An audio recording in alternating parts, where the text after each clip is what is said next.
ஒரு ஊர்ல ஒரு ஆள் இருந்தான். தையல் கடை வச்சிருந்தான். அவங்கிட்ட ஒருத்தன் ஒரு சட்டை துணி எடுத்து கொடுத்து தைக்க சொல்லியிருந்தான். வர்ற சனிக்கிழமை வா வந்து வாங்கிட்டு போ அப்படின்னு அவன் சொல்லியிருந்தான். அதே மாதிரி இவன் வந்தான்.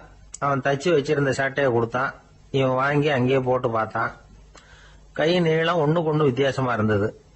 வலது கை இடது பக்கத்தை விட நீளம் குறைச்சலா இருந்தது. அவன் முணுமுணுக்க ஆரம்பிச்சுட்டான். என்ன இது இப்படி தைச்சுட்டியேன்னு. இதுக்கு அவன் சொன்னான், ஐயோ இதுக்காகவா சங்கடப்படுறீங்க, வலது கையை மட்டும் கொஞ்சம் உள்ள இழுத்தாப்புல வச்சுக்கிட்டீங்கன்னா சரியா போகுது. மற்றபடி அந்த சட்டையில உள்ள கலை அம்சத்தை கவனிங்க, எவ்வளவு அற்புதமா தச்சிருக்கேன் பாருங்க. ஒரு சின்ன குறைய இப்படி எல்லாம் பொருட்படுத்த வேண்டியதில்லை. நான் சொன்னது மாதிரி கைய கொஞ்சம் உள்ள இழுத்தது மாதிரி வச்சுக்கிட்டு நடந்து போங்க, ஜோரா இருக்கும் அப்படின்னா. அவனும் யோசிச்சு பார்த்தான். சரியான யோசனையா தான் தோணுச்சு. கொஞ்சம் முயற்சி பண்ணி வலது கையை கொஞ்சம் உள்ள இழுத்து சட்டை சரியா இருக்கிறது மாதிரி பண்ணிட்டான். இப்ப மறுபடியும் ஒரு பிரச்சனை. வலது கையை உள்ள இழுத்த மாதிரி அப்படியே வச்சுக்கிட்டதும் முதுகு பக்கம் கொஞ்சம் துணி தளர்த்தியா தொங்குறது மாதிரி தெரிஞ்சது. என்ன இது, முதுகு பக்கம் துணி குவிஞ்சுட்டுதே தொங்குதே அப்படின்னா மறுபடியும், அடடா இதுக்காகவா கவலைப்படுறீங்க, உடம்ப அதுக்கு தகுந்த மாதிரி கொஞ்சம் வளைச்சிக்கிட்டா சரியா போடுது. இதுக்காக அந்த அழகான தையலை பிரிச்சு அதுல உள்ள கலை அம்சத்தை கெடுக்கிறதுக்கு என் மனசு இடம் தரல. எவ்வளவுக்கு தளர்த்தியா இருக்கோ அவ்வளவுக்கு கொஞ்சம் உடம்ப வளைச்சி அப்படி குனிஞ்சது மாதிரி போங்க போதும் அப்படின்னா. அதுவும் நல்ல யோசனையா தான் பட்டுது இவனுக்கு. சரின்னு சொல்லிவிட்டு புறப்பட்டான். தெருவில் இறங்கினான். கைய கொஞ்சம் உள்ள இழுத்தான். உடம்ப கொஞ்சம் முன்னால வளைச்சான். சட்டைக்கு தகுந்த மாதிரி உடம்ப பண்ணிட்டான். மெதுவா நடந்து போறான். இப்போ எதிரில் இன்னொருத்தன் வரான். இவனை பாக்குறான். இவன் போட்டிருக்கிற சட்டையை பாக்குறான். ஆஹா அற்புதம்ங்கிறான். சும்மா சொல்லக்கூடாது, ரொம்ப நல்லா இருக்கு நிச்சயமா. இது இந்த ஊர் மேல தெருவில் இருக்கிற ஒருத்தன் இருக்கானே, அவன் தச்சதா தான் இருக்கணும் அப்படின்னா. இதை கேட்டதும் அவனுக்கு ஆச்சரியம். எப்படி அவ்வளவு கரெக்டா கண்டுபிடிச்சிங்க அப்படின்னு கேட்டிருக்கான். இதுக்கு அந்த வழிபோக்கன்னு சொன்னானா, அவன் ரொம்ப கெட்டிக்காரன். உங்களை மாதிரி உடம்பும் கையும் வளைஞ்சு போன ஒரு ஆசாமிக்கு அவனை தவிர வேற யாராலேயும் இவ்வளவு பொருத்தமான ஒரு சட்டையை தைக்க முடியாது அப்படின்னானா. பாருங்க, அவனுக்காக இவன் அனுசரிக்க போய் இவனோட நிலைமை எப்படி ஆயிடுது பாருங்க. இதே மாதிரிதான் சில சடங்குகளும் சம்பிரதாயங்களும் நம்மளை கோமாளி ஆக்கி விட்டுரும். எதுவா இருந்தாலும் அதுல அறிவுபூர்வமான அணுகுமுறை அவசியம். ஒரு நர்ஸ் அவசரமா ஓடி டாக்டர் கிட்ட சொல்லிச்சான், டாக்டர் ஒரு தப்பு நடந்து போச்சு, 10ஆம் நம்பர் பெட்ல இருக்கிற பேஷண்ட்டுக்கு காலில் ஆபரேஷன் பண்றதுக்கு பதிலாக கையில ஆபரேஷன் பண்ணி விட்டீங்க. கை ஆபரேஷன் பண்ணிக்க வேண்டிய ஆள் 7ஆம் நம்பர் பெட்ல இருக்கார் அப்படின்னு தான். அதுக்கு ஒரு பதட்டப்படாம சொன்னாராம், பரவாயில்ல இவரை தூக்கி 7ஆம் நம்பர் பெட்ல போட்டுரு அப்படின்னு. ஒரு ஊர்ல ஒரு ஆள் இருந்தான். அவன் ஒரு நாள் கோயிலுக்கு போனான். கடவுள்கிட்ட வேண்டிக்கிட்டான், எனக்கு ஒரு 1,00,000 ரூபாய் நீ கொடுத்தா நான் உன் சன்னதியில ஒரு தேங்காய் உடைக்கிறேன் அப்படின்னு வேண்டிக்கிட்டான். கடவுள் பார்த்தார். உடனே அவன் கண் முன்னாடி தோன்றினார். இந்தா நீ கேட்ட 1,00,000 ரூபாய் அப்படின்னு சொல்லி அவன் கையில பணத்தை கொடுத்துட்டு மறைஞ்சிட்டார். இவனால நம்பவே முடியல. இவ்வளவு சுலபமா கிடைக்கும்னு தெரிஞ்சிருந்தா அனாவசியமா ஒரு தேங்காய் உடைக்கிறேன்னு வேண்டி இருக்க வேண்டியது இல்லையே அப்படின்னு நினைச்சான். இருந்தாலும் வேண்டுதலை நிறைவேற்ற வேண்டியது கடமை. அதுக்காக என்ன பண்ணா, பக்கத்துல ஒரு கடைக்கு போனான். ஒரு தேங்காயை கையில் எடுத்தான். இது என்ன விலைன்னு கேட்டான். 5 ரூபான்னார் கடையில் இருந்தவர். அதிகமா இருக்குதே விலைன்னா. அப்படின்னா ஒண்ணு செய்யுங்க, அடுத்த ஊருக்கு போங்க, அங்க தென்னந்தோப்பு அதிகம், அதனால அங்க இதை விட குறைஞ்ச விலைக்கு கிடைக்கும் அப்படின்னார். சரின்னு அடுத்த ஊருக்கு கிளம்புனான். அங்க போய் விசாரிச்சான். ஒரு தேங்காய் 3 ரூபாய் விலைன்னாங்க. இதுவும் அதிகமா தெரியுதேன்னா. அப்படின்னா ஒண்ணு செய்ய, அதோ அந்த ஆத்து ஓரமா ஒரு தென்னை மரம் இருக்கு பார், அதுல நீயே ஏறி பறிச்சுக்கோ, ஒரு தேங்காய்க்கு 1 ரூபா கொடுத்தா போதும் அப்படின்னார் அந்த தோப்புக்கு சொந்தக்காரரு. இவனுக்கு மரம் ஏற தெரியாது. இருந்தாலும் ஆசை யார விட்டுது, விலை சல்லிசா இருக்குதே. ஆத்து ஓரம் போனா தட்டு தடுமாறி அந்த மரத்துல ஏறினா அந்த தென்னை மரம் வளைஞ்சி ஆத்து பக்கம் போய் அப்புறம் நிமிர்ந்து இருந்தது. அதாவது மரத்தின் உச்சி சரியா ஆத்துக்கு நடுவில் இருந்தது. ஆத்துல வெள்ளம் கரபுரண்டு ஓடிக்கிட்டு இருக்கு. இவன் கடவுள் கொடுத்த 1,00,000 ரூபாயை மடியில வச்சு இறுக்கி கட்டிக்கிட்டான். உச்சிக்கு போய் காய் பறிக்கிற சமயத்துல காத்தும் மழையும் பலமா கலந்து அடிக்க ஆரம்பிச்சுட்டுது. கால் வழிக்கு விட்டுட்டுது. இவன் சடார்னு ஒரு தென்னை மட்டையை பிடிச்சிக்கிட்டு தொங்க ஆரம்பிச்சிட்டான். கீழே பயங்கரமான வெள்ளம். மடியில 1,00,000 ரூபாய் பணம். என்ன செய்யறதுன்னு தவிக்கிறான். இந்த சமயம் கரையில ஒரு யானை பாகன் யானையை குளிப்பாட்டிக்கிட்டு இருக்கிறான். அது அவன் கண்ணில் பட்டது. ஐயா ஒரு உதவின்னு கத்துனான். அவன் என்ன செய்யணும்னு கேட்டான். உன் யானையை மெதுவா இங்க அழைச்சிட்டு வா, எனக்கு நேரா கீழே நிறுத்து, என் காலை பிடிச்சி மெதுவா கீழே இறக்கி விட்டுரு, என் மடியில் இருக்கிற பணத்துல உனக்கு 10,000 ரூபா தரேன் அப்படின்னா. அவன் பார்த்தான், காலை கையை பிடிச்சா கூட எவனும் இந்த காலத்துல 10 ரூபாய்க்கு மேல தரமாட்டேங்கிறான், இவன் காலை பிடிச்சா 10,000 தர்றேங்கிறான் அப்படின்னு யோசனை பண்ணா. உடனே யானையை கொண்டுட்டு போனான். அவனுக்கு நேரா கீழே நிறுத்தினான். அவன் காலை பிடிச்சான். அவ்வளவுதான். அந்த நேரம் பார்த்து யானை மெதுவா நடந்து அப்பால போட்டுது. இப்ப யானை பாகன் அவன் காலை கெட்டியா பிடிச்சிட்டு தூங்குறான். பரிதாபமா மேல பாக்குறான். அவன் மட்டையை பிடிச்சிட்டு தூங்குறான். இப்ப யானை பாகன் சொல்றான், தம்பி மட்டையை விட்டுறாத, கெட்டியா பிடிச்சிக்கோ, நான் உனக்கு 10,000 ரூபா தரேன், இதோ மடியில் தான் வச்சிருக்கேன்னா. மேல தொங்குறவனுக்கு இந்த நிலைமையிலேயும் ஒரு சந்தோஷம், மேற்கொண்டு ஒரு 10,000 ரூபா நமக்கு கிடைக்கும் போல இருக்கே அப்படின்னு. இந்த சமயத்துல ஒருத்தன் ஒட்டகத்தை ஓட்டிட்டு வந்தான் அந்த பக்கமா குளிப்பாட்டுறதுக்கு. யானை பாகம் பார்த்துட்டான். ஐயா ஒட்டகக்காரரே, அதை இங்க கொண்டுட்டு வா, எங்க காலை பிடிச்சி பத்திரமா இறக்கி விடு, நாங்க பணம் கொடுக்குறோம்னா. அவனும் பணத்துக்கு ஆசைப்பட்டு வந்தான். அவன் காலை பிடிக்கிற சமயம் ஒட்டகமும் நழுவி போட்டுது. இப்ப 3 பேருமே வரிசையா தொங்குறாங்க. ஒட்டகக்காரன் கத்துறான், தம்பி மட்டையை விட்டுறாத, கெட்டியா பிடிச்சிக்கோ, நான் என் மடியில் இருக்கிற 5,000 உனக்கு தந்துடுறேன்னா.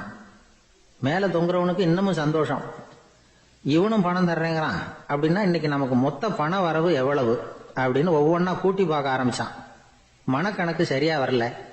அதனால அப்படியே விரல விட்டு எண்ண ஆரம்பிச்சான். அவ்வளவுதான், மட்டையை விட்டுட்டு கை நழுவி வந்துட்டுது. 3 பேரும் பொத்துன்னு ஆத்துல விழுந்தாங்க. படாத பாடுபட்டு தட்டு தடுமாறி கரைக்கு வந்து சேர்ந்தாங்க. 3 பேர் மடியில் இருந்த பணமும் ஆத்தோட போட்டுது. பேராசை பெருநஷ்டம் அப்படின்னு ஒரு பழமொழி இருக்குல்ல, அதை விளக்கறதுக்காக சொல்லப்பட்ட கதை இது. இந்த காலத்துல ஒருத்தர் ஒரு நீச்சல் குளத்துல நீச்சல் அடிச்சுக்கிட்டு இருக்கிறார். காவலுக்கு இருந்தவர் அதை கவனிச்சுட்டார். கரையில இருந்து சத்தம் போட்டாராம், இதோ பாருங்க, இங்க ராத்திரி 8 மணிக்கு மேல நீச்சல் அடிக்கிறது சட்டப்படி குற்றம், அதுக்கு அனுமதி கிடையாது, தெரியாதா உங்களுக்கு அப்படின்னாராம். இதுக்கு அவரு, ஐயோ நான் நீச்சல் அடிக்க வந்தவன் இல்லைங்க, சும்மா சுத்தி பார்க்க வந்தவன், தடுமாறி குளத்துல விழுந்துட்டேன், நீச்சல் தெரியாது, அதனால தத்தளிச்சுக்கிட்டு இருக்கிறேன் அப்படின்னு கத்துனாராம். கரையில இருந்தவர் பார்த்தார். ஓ அப்படின்னா சரி, அதுக்கு ஒன்றும் தடை இல்லை அப்படின்னு சொல்லிவிட்டு அவர் பாட்டு நடந்து போயிட்டாராம். ஒரு காட்டுல ஒரு நரி இருந்தது.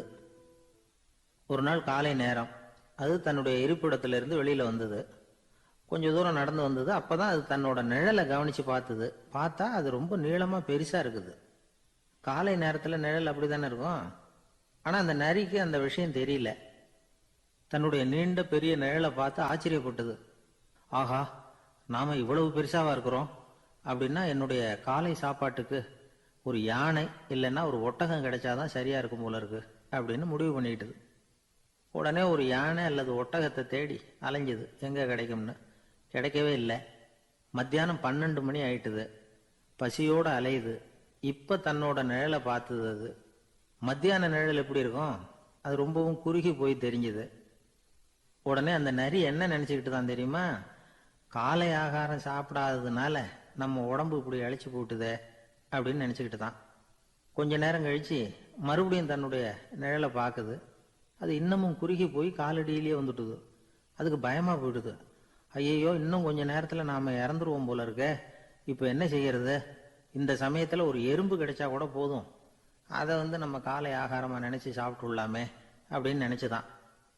நம்முடைய நிழல் கூட நம்மள மாதிரியே தான் அடிக்கடி மாறிக்கிட்டே தான் இருக்குது. அது எப்பவும் ஒரே மாதிரி இருக்கிறது இல்ல. மனிதனுக்கு ஏற்படுகிற தன்முனைப்பு இருக்கு பாருங்க, ஈகோ, அது கூட ஒரு நிழல் மாதிரி தானா. அப்படி நினைக்க ஆரம்பிச்சுட்டா அதனால ஏதும் பிரச்சனை வராதான்.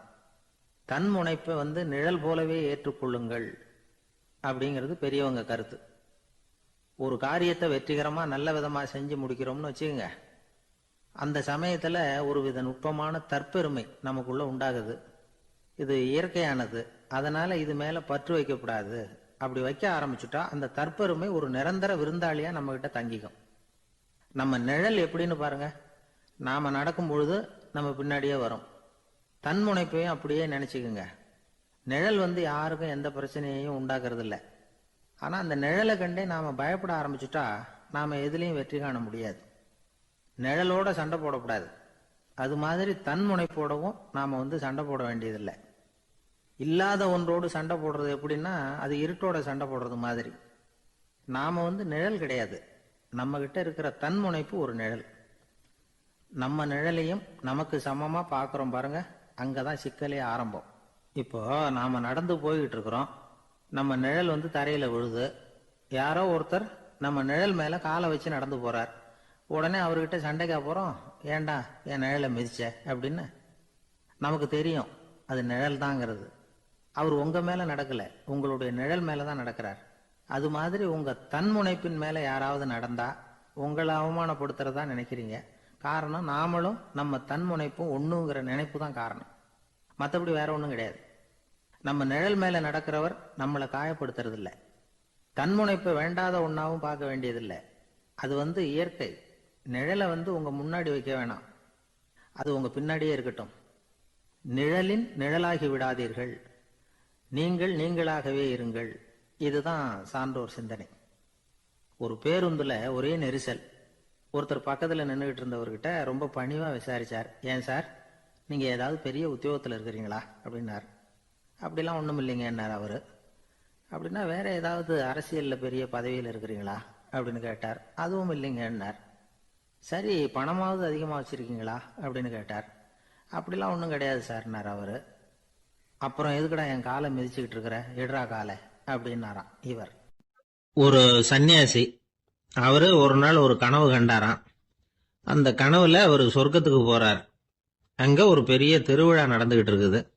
எங்க பார்த்தாலும் அலங்கார வளைவுகள், வண்ணமயமான விளக்குகள், பாதைகள் பூரா மலர்கள், எல்லா கட்டடங்களும் ஒளிமயம். அவ்வளவு கோலாகலமா பிரம்மாண்டமா அந்த திருவிழா நடந்துகிட்டு இருக்குது. அது என்ன திருவிழாங்கிறது இந்த சன்னியாசிக்கு புரியல. அங்க எதிரில் வந்துகிட்டு இருந்த ஒருத்தரை நிறுத்தி, என்ன விசேஷம் இங்க அப்படின்னு விசாரிச்சாராம். உனக்கு தெரியாத விஷயம், இன்னைக்கு இறைவனுக்கு பிறந்த நாள், அதைத்தான் எல்லாரும் சேர்ந்து கொண்டாடுறோம். இதுக்காக பிரம்மாண்டமான ஊர்வலம் ஒண்ணு வரப்போகுது. இறைவனே அந்த ஊர்வலத்துல கலந்துகிறார் அப்படின்னார் அவரு. உடனே அந்த சன்னியாசி ஒரு மரத்து நிழல்ல ஒதுங்கி நின்றுகிட்டார். ஊர்வலம் வந்துகிட்டு இருக்குது. முதல்ல ஒரு குதிரை வந்துகிட்டு இருக்கு. அது மேல ஒருத்தர் உட்காந்துருக்கிறார். அவருக்கு பின்னாடி நிறைய பேர் கூட்டமா வந்துகிட்டு இருக்கிறாங்க. இவ்வளவு கூட்டம் இவர் பின்னாடி வருதே, யார் இவரு அப்படின்னு கேட்டார். ஒரு மதத்தின் பெயரை சொல்லி, இவர் அந்த மதத்தின் தலைவர், அவரை பின்பற்றுகிற மக்கள் கூட்டம் பின்னாடி வந்துகிட்டு இருக்குது அப்படின்னு விவரம் சொல்லி இருக்கிறாங்க. இவங்களுக்கு அடுத்தபடியா இன்னொரு குதிரையில ஒருத்தர் வந்துகிட்டு இருக்கிறார். அவருக்கு பின்னாடி ஏகப்பட்ட கூட்டம்.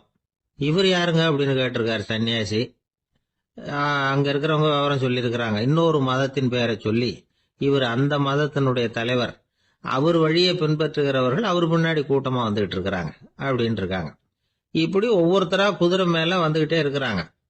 அவங்கள பின்பற்றியும் ஒவ்வொரு கூட்டம் வந்துகிட்டே இருக்குது. அந்த பெரிய ஊர்வலம் அது பாட்டுக்கு போயிட்டு இருக்குது. கடைசியா அது முடிஞ்சது ரொம்ப நேரம் கழிச்சு.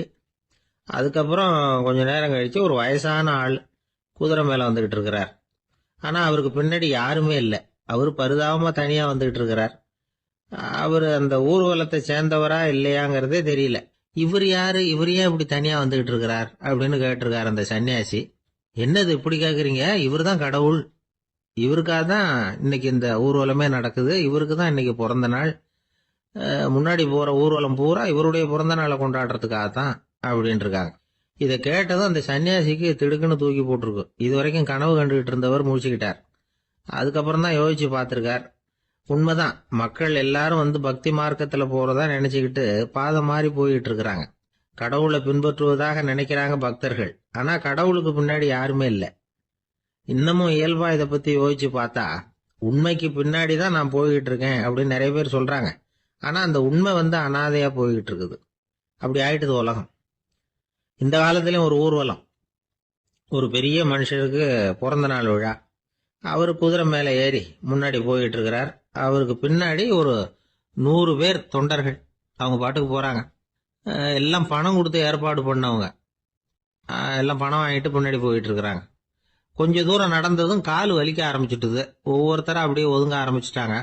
அதான் முன்னாடியே பணம் கிடைச்சிட்டுதே, இனிமே ஒதுங்கினா என்னன்னு ஒதுங்கிட்டாங்க. ஒரு கட்டத்துல குதிரையில போறவர் தற்செயலா திரும்பி பாக்குறாரு, பின்னாடி யாருமே இல்லை. எல்லாரும் ஓடி போயிட்டாங்க. ஒரே ஒரு ஆள் மட்டும் ரொம்ப விசுவாசமா பின்னாடி நடந்து வந்துகிட்டு இருந்தான்.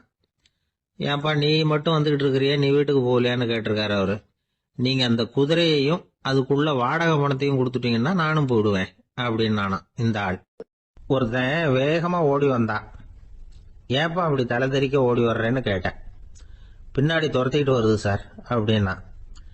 ஏதாவது நாய் துரத்திக்கிட்டு வருது போல இருக்கு அப்படின்னு நினைச்சு அவனுக்கு பின்னாடி பாக்குறேன். கண்ணு கேட்டின தூரம் வரைக்கும் எதுவுமே தெரியல. ஏன்பா எதுவும் உன்னை துரத்துறது மாதிரி தெரியலையே என்ன? நல்லா பாருங்க சார் அப்படின்னா. பார்த்துட்டு தான் சொல்றேன் என்ன. இதோ பாருங்க சார், இதுதான் என்ன துரத்துது அப்படின்னு அவன் காட்டுறான். அவன் சுட்டி காட்டின இடத்துல பார்த்தா அங்க அவனுடைய நிழல் தான் தெரியுது. என்னப்பா சொல்ற அப்படின்னு சொல்லி அவனை சந்தேகமா பார்த்தேன். அதுக்கப்புறம் தான் அவன் விவரமா பேசினான். சார், எனக்கு என் நிழலை கண்டா பிடிக்கிறது இல்ல. எப்ப பார்த்தாலும் இது என்னையே பின்தொடர்ந்து வந்துகிட்டு இருக்குது. இதை என்னால சகிக்கவே முடியல. இதை என்கிட்ட இருந்து பிரிக்கிறதுக்கு எவ்வளவோ முயற்சிகள்லாம் பண்ணி பார்த்துட்டேன், முடியலன்னா. அப்படி என்னென்ன முயற்சிகள் பண்ணினேன் அப்படின்னு கேட்டேன். அவன் என்னென்ன செஞ்சாங்கிறத விவரமா சொன்னான். அவன் என்ன பண்ணிருக்கிறான், ஒரு பெரிய குழியை தோண்டி அதுல தன்னுடைய நிழலை புதைச்சிருவோம் அப்படின்னு முடிவு பண்ணிட்டு மண்வெட்டி எடுத்துக்கிட்டு தோட்டத்து பக்கம் போயிருக்கான். ஆழமா ஒரு குழியை தோண்டி இருக்கான். குனிஞ்சு பாக்குறான். அந்த குழிக்குள்ள தன்னுடைய நிழல் தெரியுது. ஆஹா, இதுதான் சமயம், நிழல் இப்ப குழிக்குள்ள இருக்கு, மண்ணை போட்டு மூடி போடலாம் அப்படின்னு நினைச்சுக்கிட்டு கொஞ்சம் மண்ணை அள்ளி போட்டான். பார்த்தா இப்ப அந்த நிழல் அந்த மண்ணுக்கு மேல வந்து நிக்குது.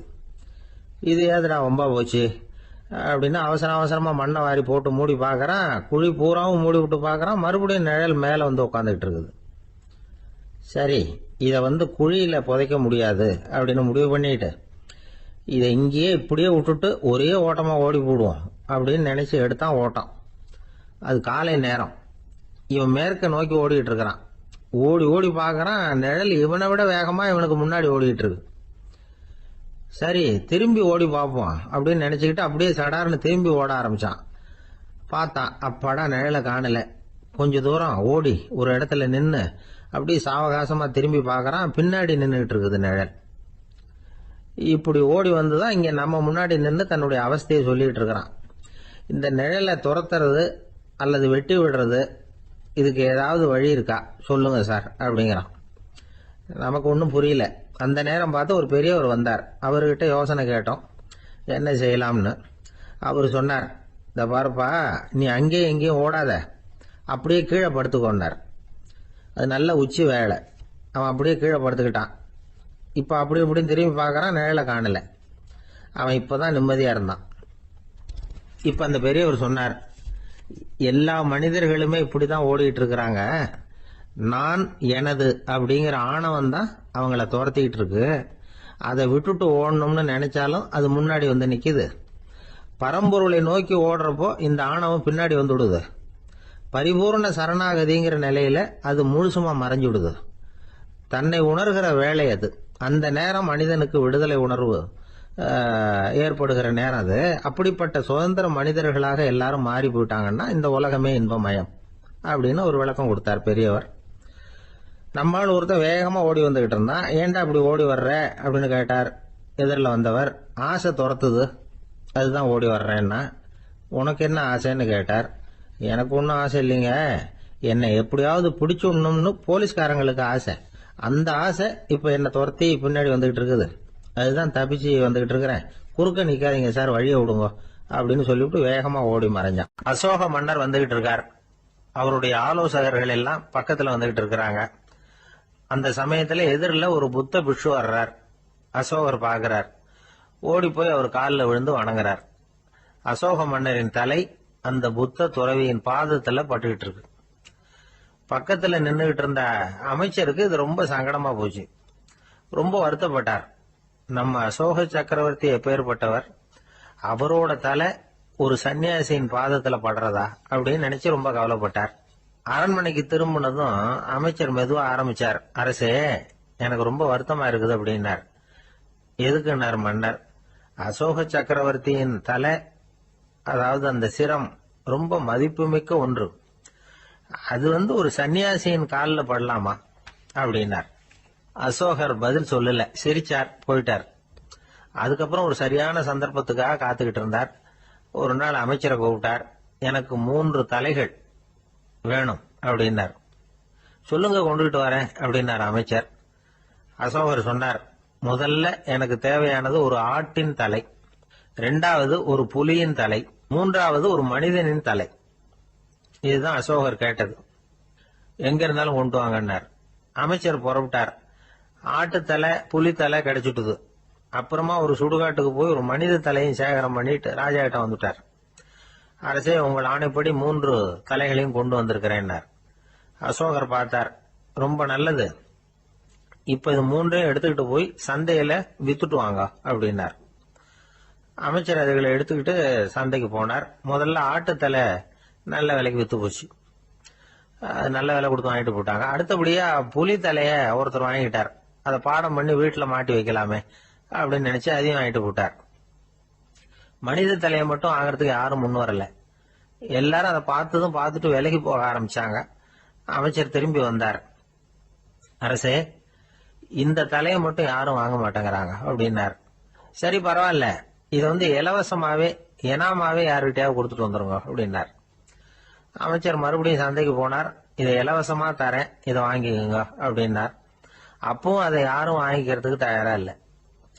மறுபடியும் திரும்பி வந்து மன்னர்கிட்ட விவரத்தை சொன்னார். இப்போ மன்னர் சொல்றார், அமைச்சரே, உயிர் இருக்கிற வரைக்கும் தான் இந்த தலைக்கு மதிப்பு. ஜீவன் போனதுக்கு அப்புறம் அதோட மதிப்பும் போயிடுது. அதனால மதிப்பு இருக்கும் பொழுதே பெரியவர்கள் பாதம் பணிந்து அந்த புனிதத்தை பெற்றுக்கொள்ளணும் அப்படின்னார். பணிவுங்கிறது வேற, அடிமைத்தனம்ங்கிறது வேற.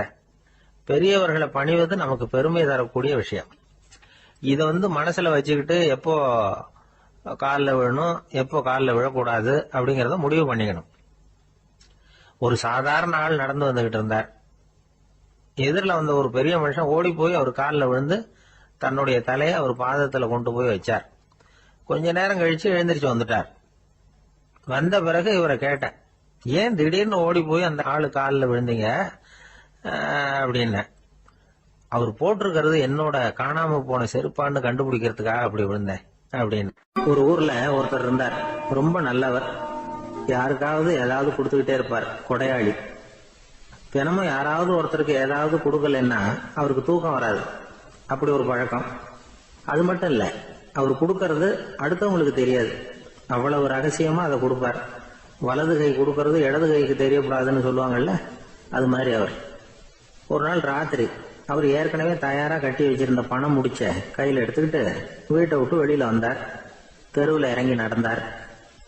இன்னைக்கு யாருக்கு தர்மம் செய்யறது அப்படின்னு யோசனை பண்ணிட்டு இருட்டில் நடந்து வந்துகிட்டு இருக்கிறார்.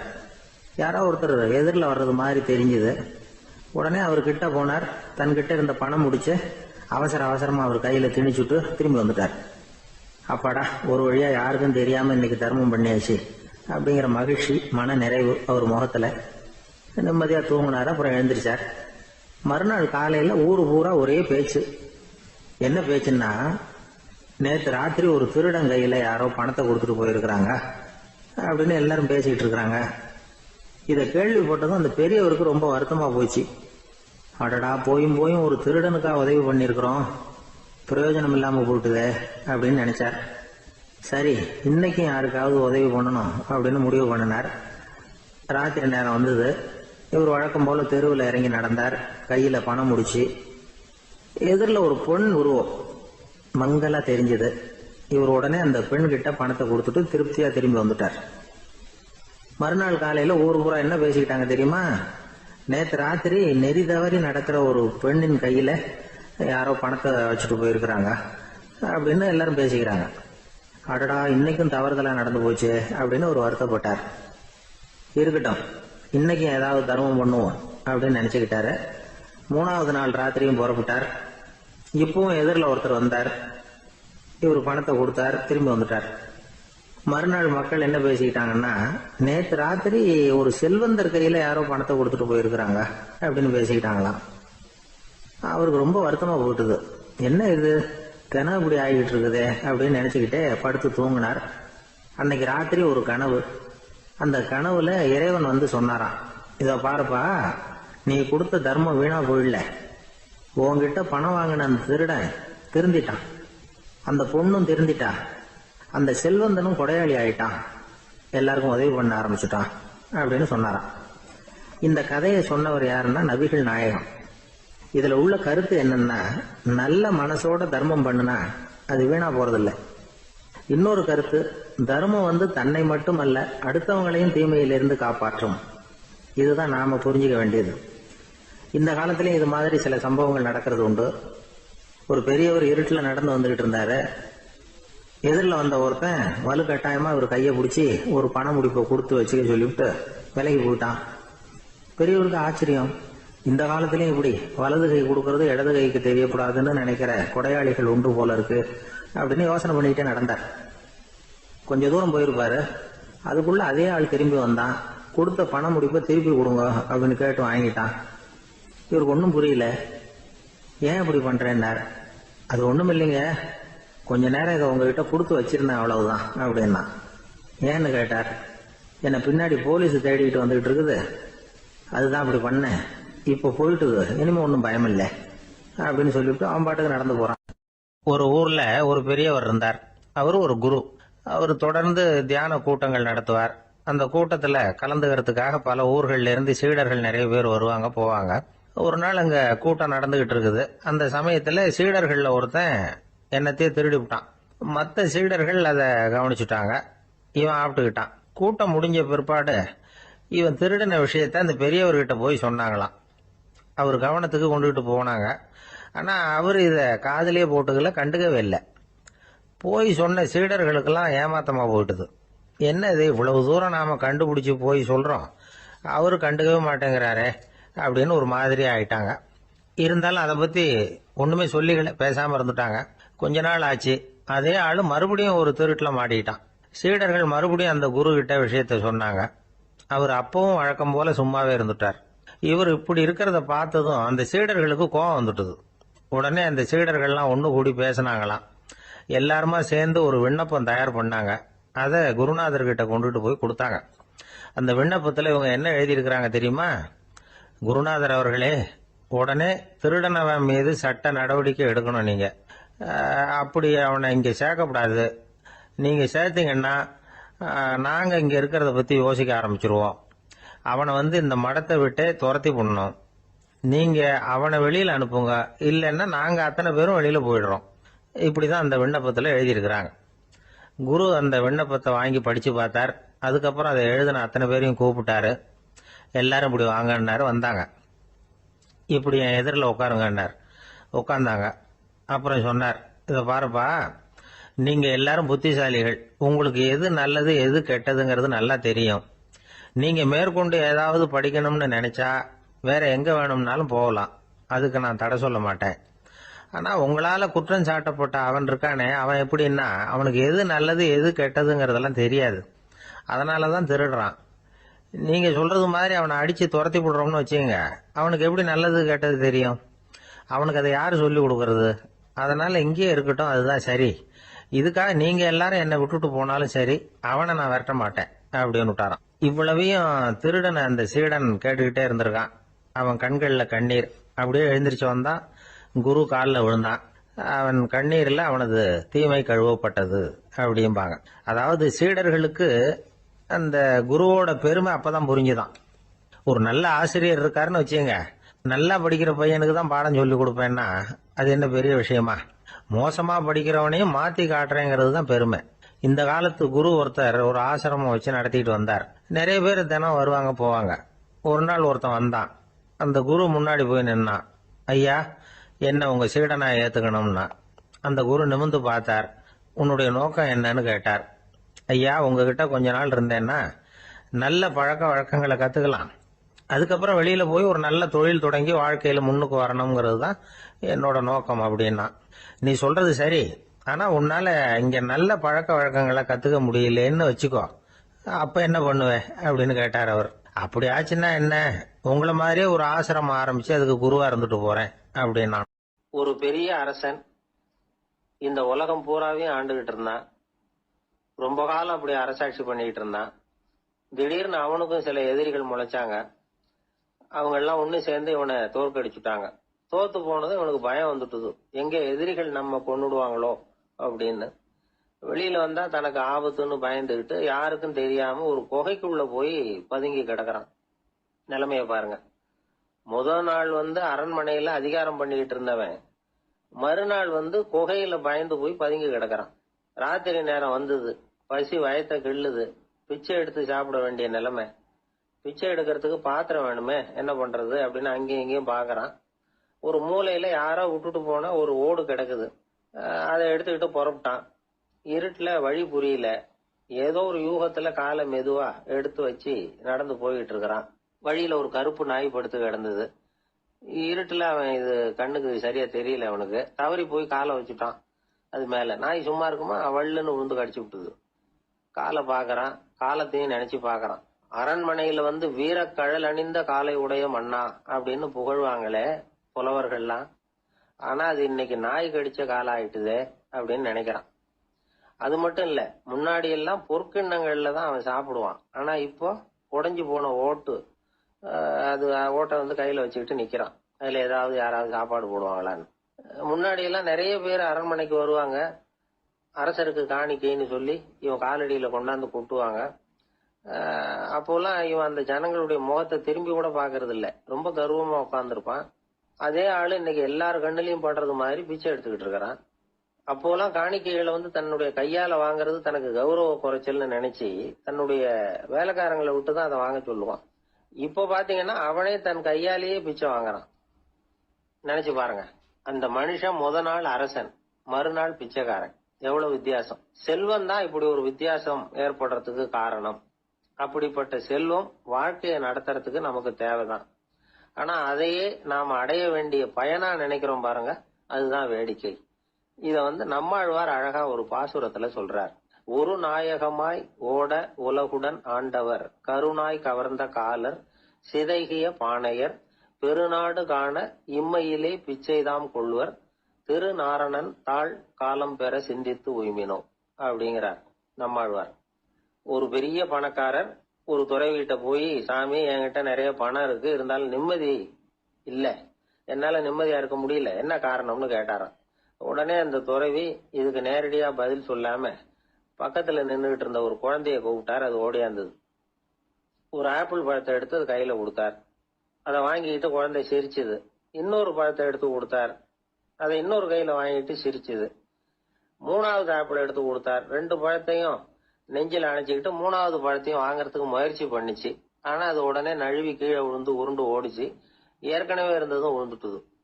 இப்ப அந்த குழந்தை அழ ஆரம்பிச்சுட்டுது. இப்ப அந்த துறவி பணக்காரர்கிட்ட சொன்னாராம், குழந்தைய கவனிச்சியா, 2 ஆப்பிள் போதும்னு அது நினைச்சிருந்தா இப்போ அது அழ வேண்டிய அவசியம் வந்திருக்குமா அப்படின்னாராம்.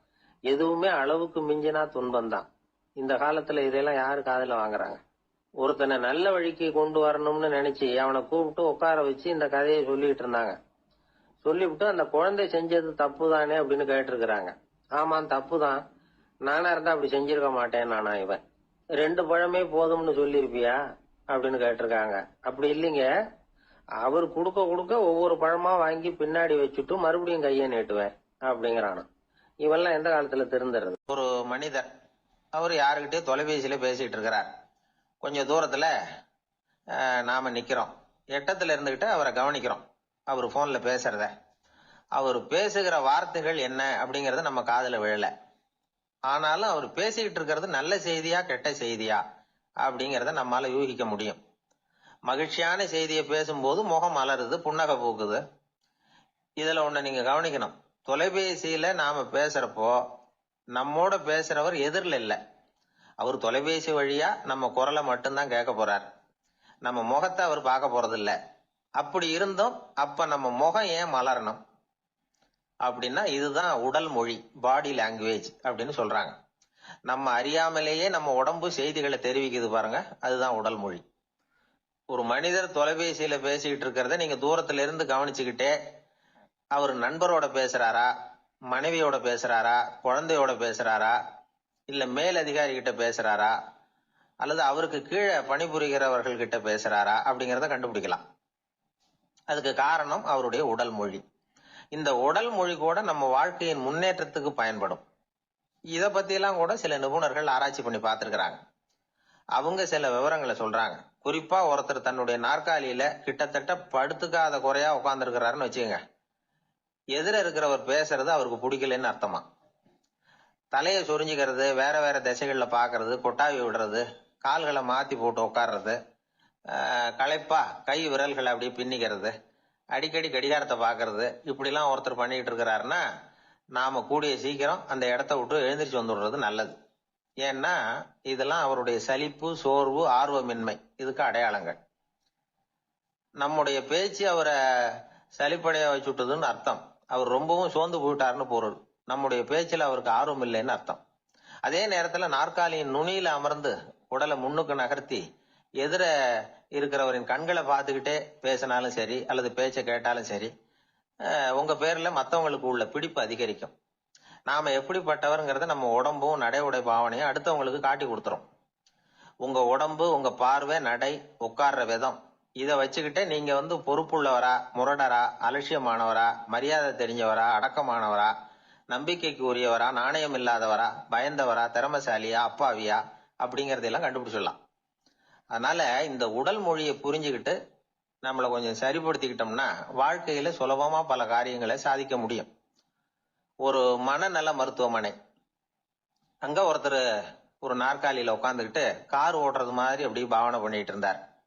ஸ்டேரிங்க திருப்புறது மாதிரி, பின்னாடி வர்ற வண்டியை நிக்க சொல்றது மாதிரி, அப்புறம் இவர் ஒதுங்கிக்கிட்டு அவருக்கு வழி விடுறது மாதிரி, இப்படிலாம் சேட்டைகள் பண்ணிட்டு இருந்தார் மனநல மருத்துவமனையில.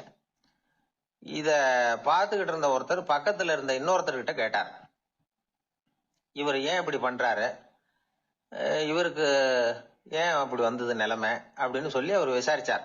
அப்ப அவர் விவரம் சொன்னார். வேற ஒண்ணும் இல்லைங்க, இவருக்கு கார் ஓட்டணும்னு ஆசை ரொம்ப காலமா, அது நிறைவேறாம போயிட்டுது. அதுக்கப்புறம் அவர் மனநோயாளியா மாறிட்டார். இங்க அழைச்சிட்டு வந்தாங்க. இங்க அழைச்சிட்டு வந்ததுல இருந்து அப்படிதான் பண்ணிட்டு இருக்கிறார். அப்ப கார் ஓட்டுறது மாதிரிலாம் பாவனை பண்ணிட்டு இருப்பார், திருப்புறது மாதிரி பண்ணுவார், பின்னாடி வர்றவங்களுக்கு இடம் விடுவார், இப்படிலாம் செய்யறார் அப்படின்னு விவரம் சொன்னாங்க. நீங்க சொல்லப்படாதா, இப்ப நீங்க கார் ஓட்டல, வெறும் நாற்காலியில தான் உட்கார்ந்து இருக்கிறீங்க அப்படின்னு நீங்க சொல்லப்படாதா அவருக்கு அப்படின்னு கேட்டாங்க. அது முடியாதுங்க, ஏன்னா அந்த காரை கழுவுறதுக்காக அவர் தினமும் எனக்கு 10 ரூபா கொடுத்துக்கிட்டு இருக்கிறார் அப்படின்னாராம் அங்க வேலை செஞ்சுக்கிட்டு இருந்த ஒருத்தர். அதனால வாழ்க்கையில நாம இந்த உடல் மொழியை புரிஞ்சுக்கணும். உடல் மொழிங்கிறது இப்ப ஆரம்பத்துல சொன்னது மாதிரி அந்த தொலைபேசியில பேசுறவங்கள தூரத்துல இருந்து பார்த்தாவே அவர் யாருகிட்ட பேசுறாரு, என்ன பேசுறாருன்னு தெரியும். நம்ம முகத்தை நல்லா வச்சுக்கணும். உடல் மொழிய நம்ம புரிஞ்சுக்கிட்டு பயன்படுத்த ஆரம்பிச்சோம்னா எந்த முயற்சி பண்ணினாலும் அதுல வெற்றி நிச்சயம். ஒரு ஆள் இருந்தார், அவரு தன்னை ஒரு குருன்னு சொல்லிக்கிட்டார். மௌன குரு, வாயே திறக்கிறது இல்ல. அவருக்கு 2 சீடர்கள் உண்டு. இவங்க தான் வர்றவங்க கிட்ட பேசுவாங்க, விளக்கம் கொடுப்பாங்க. ஒரு நாள் இந்த சீடர்கள் 2 பேரும் எங்கேயோ வெளியில போயிட்டாங்க. அந்த நேரம் பார்த்து ஒருத்தர் அங்க வந்தார். குரு கிட்ட போனார். குருவே, புத்தர்னா என்னன்னு கேட்டார். குருவுக்கு ஒன்னும் புரியல. அவர் உண்மையான குருவா இருந்தாவில புரியும். அவர் திருன்னு முழிக்க ஆரம்பிச்சுட்டார். இந்த நேரம் பார்த்து இந்த சீடர்கள் எங்கேயோ போயிட்டாங்களே, என்ன பண்றது, உதவிக்கு யாராவது கிடைக்க மாட்டாங்களா அப்படின்னு அப்படியே சுத்தி பாக்குறார். அங்க பாக்குறார். வந்தவர் இதை கவனிச்சார். ஏதோ புரிஞ்சுக்கிட்டவர் மாதிரி அடுத்த கேள்வி கேட்டார். தர்மம்னா என்ன சுவாமின்னார். குருவுக்கு ரொம்ப சங்கடமா போச்சு. நம்ம நிலைமை இப்படி ஆயிட்டுதே, இக்கட்ல மாட்டிக்கிட்டோமே அப்படின்னு நினைச்சபடியே விட்டத்தை பார்த்தார். அப்புறம் குனிஞ்சு தரைய பார்த்தார். அப்படியே உட்காந்துக்கிட்டார். வந்தவர் உடனே அடுத்த கேள்விக்கு போயிட்டார். தியானம்னா என்ன சுவாமின்னார். பாவம் என்ன பண்ணுவார் அந்த குரு, பேசாம கண்ணை கெட்டியா மூடிக்கிட்டார். இது ஏதடா வம்பா போச்சுன்னு. இவர் இப்படி பண்ணா கூட வந்தவர் சளைக்கல. இன்னொரு கேள்வியும் கேட்டார். ஆசீர்வாதம்னா என்ன அப்படின்னார். இவர் பார்த்தார், இப்படியே போனா இவர் கேள்வி கேட்கறத நிறுத்த மாட்டார் அப்படின்னு நினைச்சுக்கிட்டு எனக்கு ஒண்ணுமே தெரியாதுங்கிற பாவனையில 2 கையையும் விரிச்சு காட்டினார். வந்தவர் முகத்துல மகிழ்ச்சி, மன நிறைவு, ஏதோ எல்லாம் புரிஞ்சுக்கிட்ட ஒரு மாதிரி அங்கிருந்து புறப்பட்டு போனார். வழியில அந்த குருவோட சீடர்கள் 2 பேரையும் சந்திச்சார். உங்க குருவை தான் பார்த்துட்டு வரேன்னாரு இவரு. என்ன நடந்ததுன்னு கேட்டாங்க. இவரு வரமா சொல்றார், உங்க குரு எவ்வளவு பெரிய ஞானி தெரியுமா, புத்தர்னா என்னன்னு கேட்டேன், அதுக்கு அவர் அப்படியும் இப்படியும் பார்த்தார், அதுக்கு என்ன அர்த்தம் தெரியுமா, மக்கள் புத்தரை அங்கேயும் இங்கேயும் தேடுறாங்க, உண்மையில அவர் அங்கேயும் இங்கேயும் தேடி கண்டுபிடிக்க முடியாது அப்படிங்கறத அவர் செய்கை மூலம் உணர்த்தினார். அதுக்கப்புறம் தர்மம்னா என்னன்னு கேட்டேன். அவர் மேலையும் கீழையும் பார்த்து தர்மம் சமமானது, அதுல உயர்வு தாழ்வு இல்லைங்கிறத உணர்த்தினார். அதுக்கப்புறம் தியானம்னா என்னன்னு கேட்டேன். கண்ணை மூடிக்கிட்டார். கண்ணை மூடி காணுகிற அற்புதம் அது அப்படிங்கறத புரிஞ்சுக்கிட்டேன். கடைசியா ஆசீர்வதிக்கப்படுறது பத்தி கேட்டேன். கைகளை நீட்டி உதவுறது தான் அது அப்படிங்கறத தன்னுடைய இருகை விரிச்சு உணர்த்தினார். எவ்வளவு பெரிய மகான் அவரு அப்படின்னு சொல்லிவிட்டு அவர் பாட்டு போயிட்டார். சீடர்கள் அதுக்கப்புறம் மெதுவா குரு கிட்ட வந்து சேர்ந்தாங்க. அவங்கள பார்த்ததும் குருவுக்கு கோபம் வந்துட்டுது. அடே பாவிகளா, எங்கடா போய் தொலைஞ்சிங்க, நான் ஒரு ஆளுகிட்ட மாட்டிக்கிட்டு என்ன பாடுபட்டிருக்கேன் தெரியுமான்னார். இது மாதிரி தான் நாம சாதாரண மனிதர்களின் புற வேடங்களிலேயே மயங்கி போயிடுறோம். அவங்க பேச்சு, செய்கை, பார்வை இதுல எல்லாம் ஏதோ பெரிய தத்துவம் இருக்கிறதாக நினைச்சுக்கிறோம். உண்மையிலேயே அந்த தத்துவங்கள் யாருக்கு சொந்தம்? அவங்களுக்கு இல்ல, நமக்கு தான் சொந்தம். நாம தானே அதை கற்பிச்சுக்கிட்டோம். நம்மை நாம அடையாளம் கண்டுக்கிறது இல்ல, நாம யாருங்கிறது நமக்கு புரியறது இல்ல. அதுதான் இன்னைக்கு நடக்கிறது. அதனாலதான் அடுத்தவங்களை தேடி ஓடிட்டு இருக்கிறோம். சில வீடுகளில் கூட இது மாதிரி சைகைகள் உண்டு. சில குடும்ப தலைவர்கள் தினமும் காலையில கண்ணை கெட்டியா மூடிக்கிட்டு கை ரெண்டையும் சுத்தமா விரிச்சு வச்சுக்கிட்டே உட்காந்து தியானம் பண்றது வழக்கம். எதுக்காக அப்படி பண்றீங்கன்னு ஒருத்தரை பார்த்து கேட்டேன். இந்த மாசம் வாங்கின சம்பளம் பூரா தீர்ந்து போச்சு, இனிமே என் கையில சுத்தமா ஒண்ணும் இல்ல, புதுசா எதுவும் செலவு வச்சுடாதே அப்படிங்கறத அப்படி உள்ளங்கை ரெண்டையும் விரிச்சு காட்டி அவங்களுக்கு உணர்த்துறேன் அப்படின்னார். எனக்கு தெரிஞ்ச ஒருத்தர் இருக்கார். அவரு ஒரு பெரிய காவல்துறை அதிகாரி, ரொம்ப கண்டிப்பானவர். அவரை கண்டாவே எல்லாரும் பயப்படுவாங்க. அப்படிப்பட்டவர் வீட்டுக்கு போனா அப்படியே அடியோட மாறிடுவார். அங்க போய் பாத்தீங்கன்னா குழந்தைகளோட குழந்தையா அவர் விளையாடிக்கிட்டு இருப்பார். அலுவலக சமயத்துல பாத்தீங்கன்னா குதிரை முதுகுல அவர் உட்கார்ந்துருப்பார். வீட்டுல பாத்தீங்கன்னா அவரு முதுகுல குழந்தை உட்காந்துருக்கும். அவரு குதிரை மாதிரி போயிட்டு இருப்பார். இது எப்படிங்க முடியுது உங்களால அப்படின்னு கேட்டாங்க.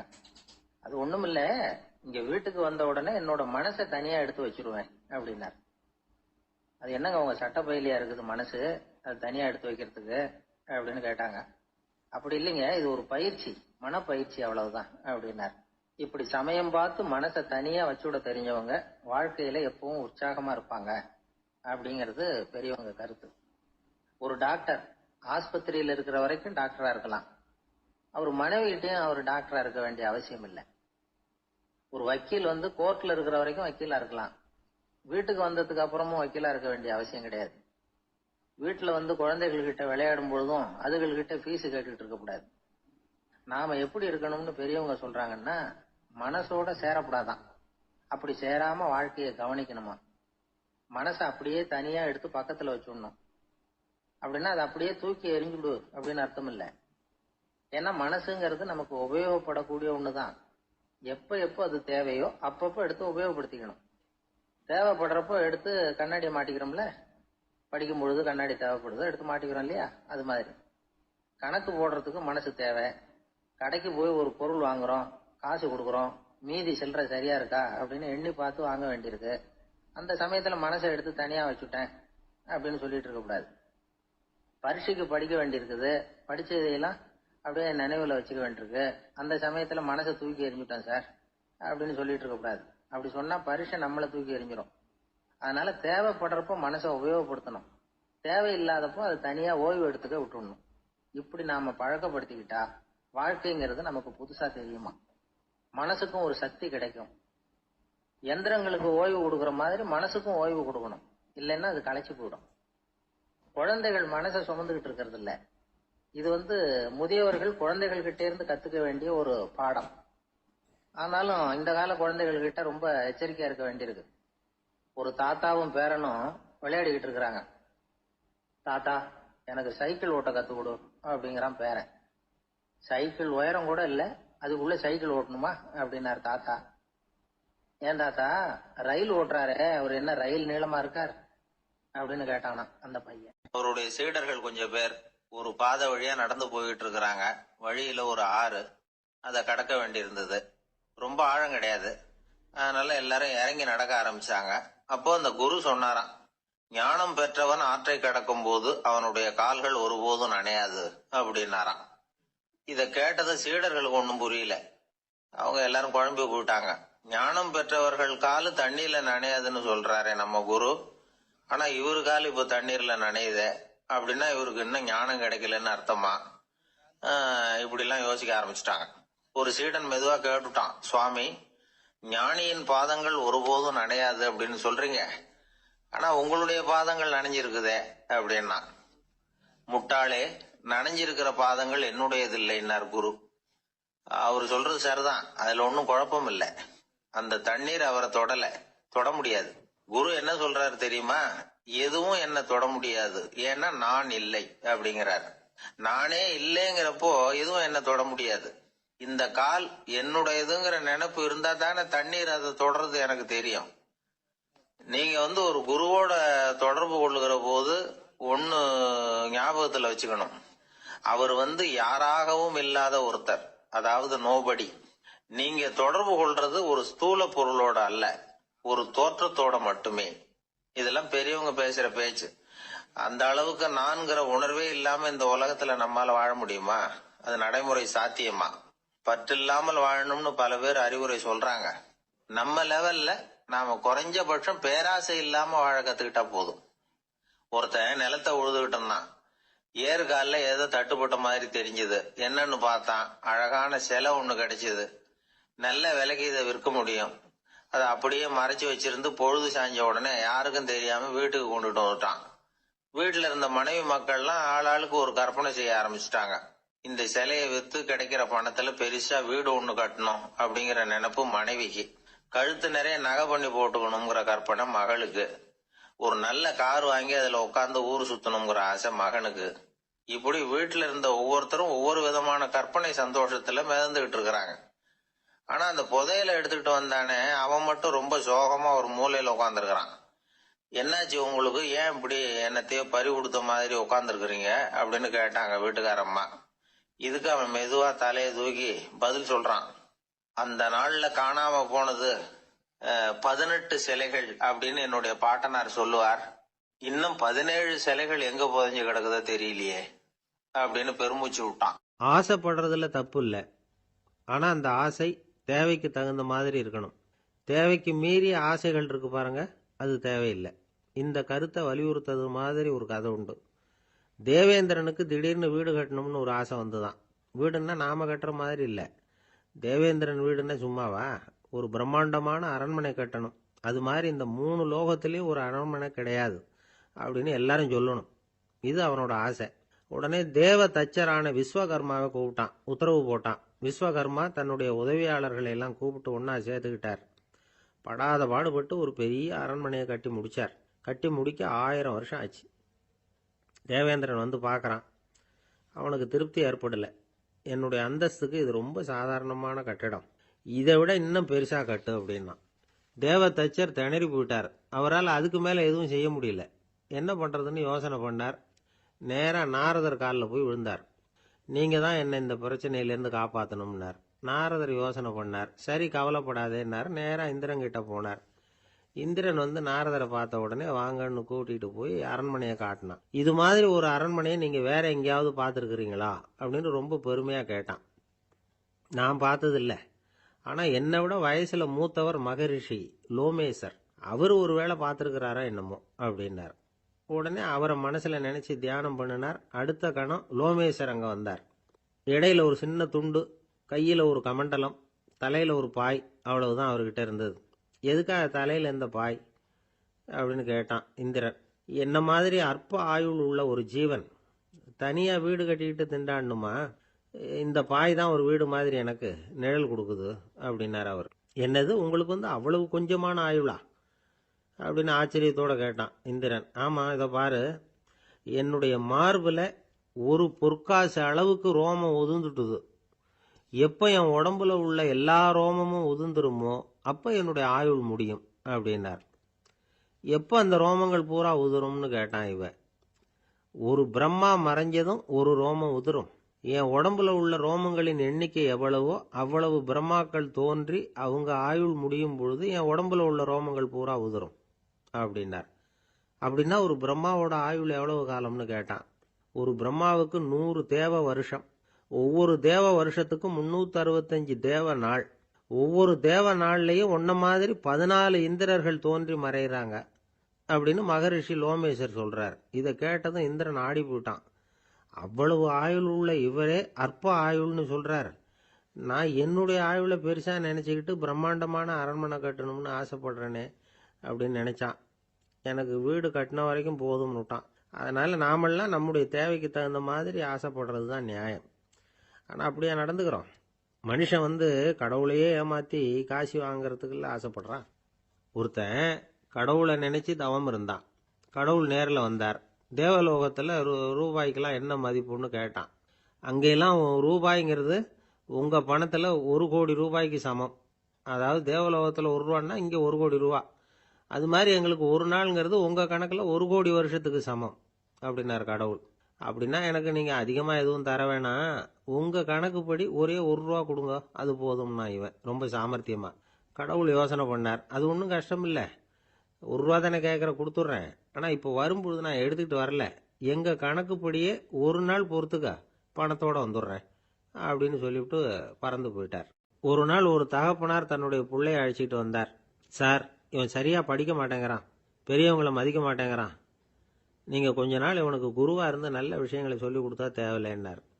பெரியவங்களையும் மதிக்காதவன் எப்படி என்ன மதிக்க போகிறான் அப்படிங்கிறது நமக்கு யோசனை வரும் இல்லையா? வேணாங்க, என்னை விட்டுருங்க அப்படின்னோம். அவர் விட மாட்டேன்னு விட்டார். இல்லைன்னா அவரே சிஷ்யன் ஆகிடுவார் போல இருந்தது. சரி, வேற வழி இல்லாமல் அந்த பையனையே என்னுடைய சைடை நான் ஏற்றுக்கிட்டு உபதேசம்லாம் பண்ண ஆரம்பித்தோம்.